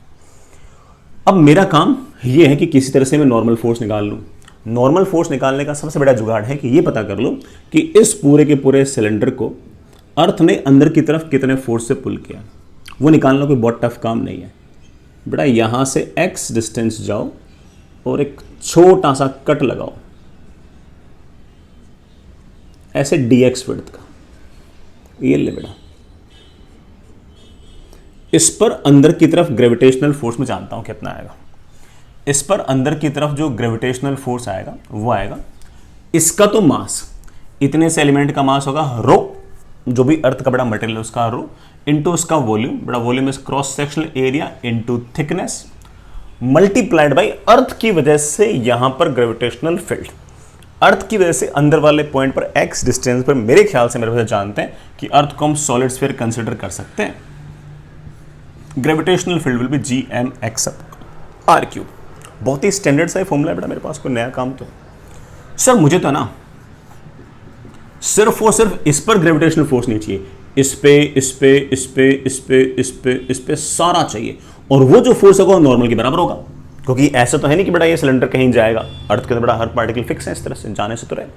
तो आप कह सकते हो कि सारा का सारा फोर्स निकालने के लिए इंटीग्रेशन df, रो बाहर, a बाहर, g बाहर, m बाहर, r⁻³ बाहर, बड़ा रो बाहर, a बाहर, g बाहर, r⁻³ बाहर, सिर्फ और सिर्फ x dx बच गया। बेटा x को कहां से कहां तक इंटीग्रेट करूं कि इस पूरे के पूरे सिलेंडर पर लगने वाला सारा फोर्स है। तो आप बोलोगे सर r से लेकर कैपिटल R तक, स्मॉल r से लेकर कैपिटल R तक। तो आप कह सकते हो कि बेटा that is basically rho A G M upon R raise to power 3। हाँ बेटा, एक्स डी एक्स का इंटीग्रेशन बेटा क्या होगा? आई थिंक बेटा एक्स स्क्वायर अपॉन 2। लिमिट कहाँ से कहाँ तक बेटा? आर से कैपिटल आर।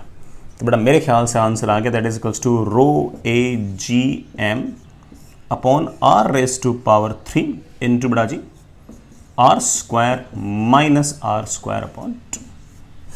ले बेटा, ये आपका फोर्स आ गया। ये फोर्स आ गया, जितना फोर्स अंदर की तरफ है ऑफ कोर्स नीचे वाले चट्टान ने बेटा उतना ही नॉर्मल लगाया होगा।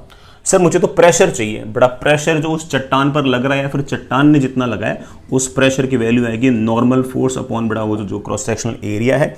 हमारे पास बड़ा वैल्यू आ गई है rho G M upon R raise to power 6, so बड़ा R raise to power 3 into R square minus R square upon 2। ले बेटा, जैसे जैसे बेटा स्मॉल आर की वैल्यू कम होगी कम होगी कम होगी कम होगी बेटा प्रेशर लगातार बढ़ेगा। स्मॉल आर की वैल्यू 0 बेटा कोर पर बेटा आएगा प्रेशर सबसे ज्यादा, बाहर वाले पॉइंट्स पर प्रेशर आपका 0 आएगा।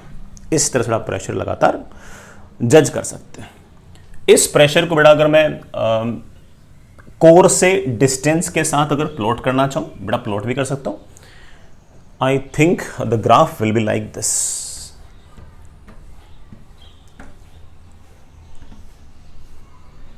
हाँ बेटा, graph will be like this. अगर आप बेटा मुझसे प्रेशर वर्सेस आर ग्राफ पूछ रहे हो तो आई विल से बेटा प्रेशर पर पावर 1 है, आर पर पावर 2 है, it's an equation of parabola. R square का कोएफिशिएंट बेटा नेगेटिव है तो पैराबोला माउथ ओपनिंग डाउनवर्ड्स। बेटा आर को 0 रखना मतलब अर्थ के सेंटर पे आर को 0 रखा तो मेरे ख्याल से आ गया रो जी एम अपॉन 2r। बेटा ये है ना। और जैसे जैसे बेटा तुम दूर जाओगे दूर जाओगे दूर जाओगे प्रेशर बेटा लगातार घटेगा और r is equals to capital R पर सरफेस बेटा आपका प्रेशर बेटा घटकर हो जाएगा 0। This is the gravitational pressure. I hope that's okay. कई बुक्स में बेटा ना जो फॉर्मूला है उसमें रो नहीं दे रखा होता। भाई बच्चा भी सोच सकता है कि सर एम भी दे रखा है रो भी दे रखा है, सर एम और रो तो सर आपस में कन्वर्ट हो सकते हैं।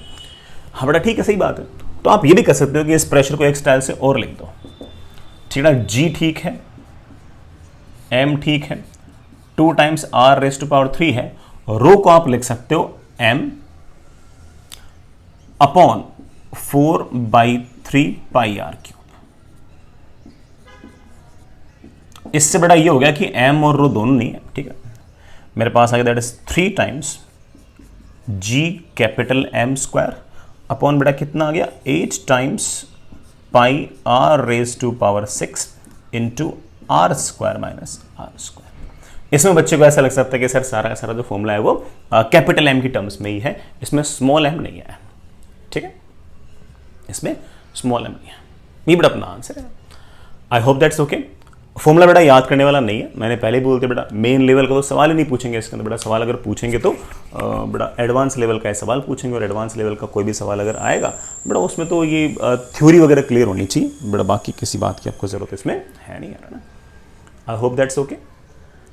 बेटा ग्रेविटेशन की शीट सारी की सारी है ना निपटा सकते हो, बहुत बड़ी शीट है नहीं बेटा, ठीक है, बट फिर भी है ना सारे शीट बेटा जल्दी से जल्दी उसको आप निपटा लें।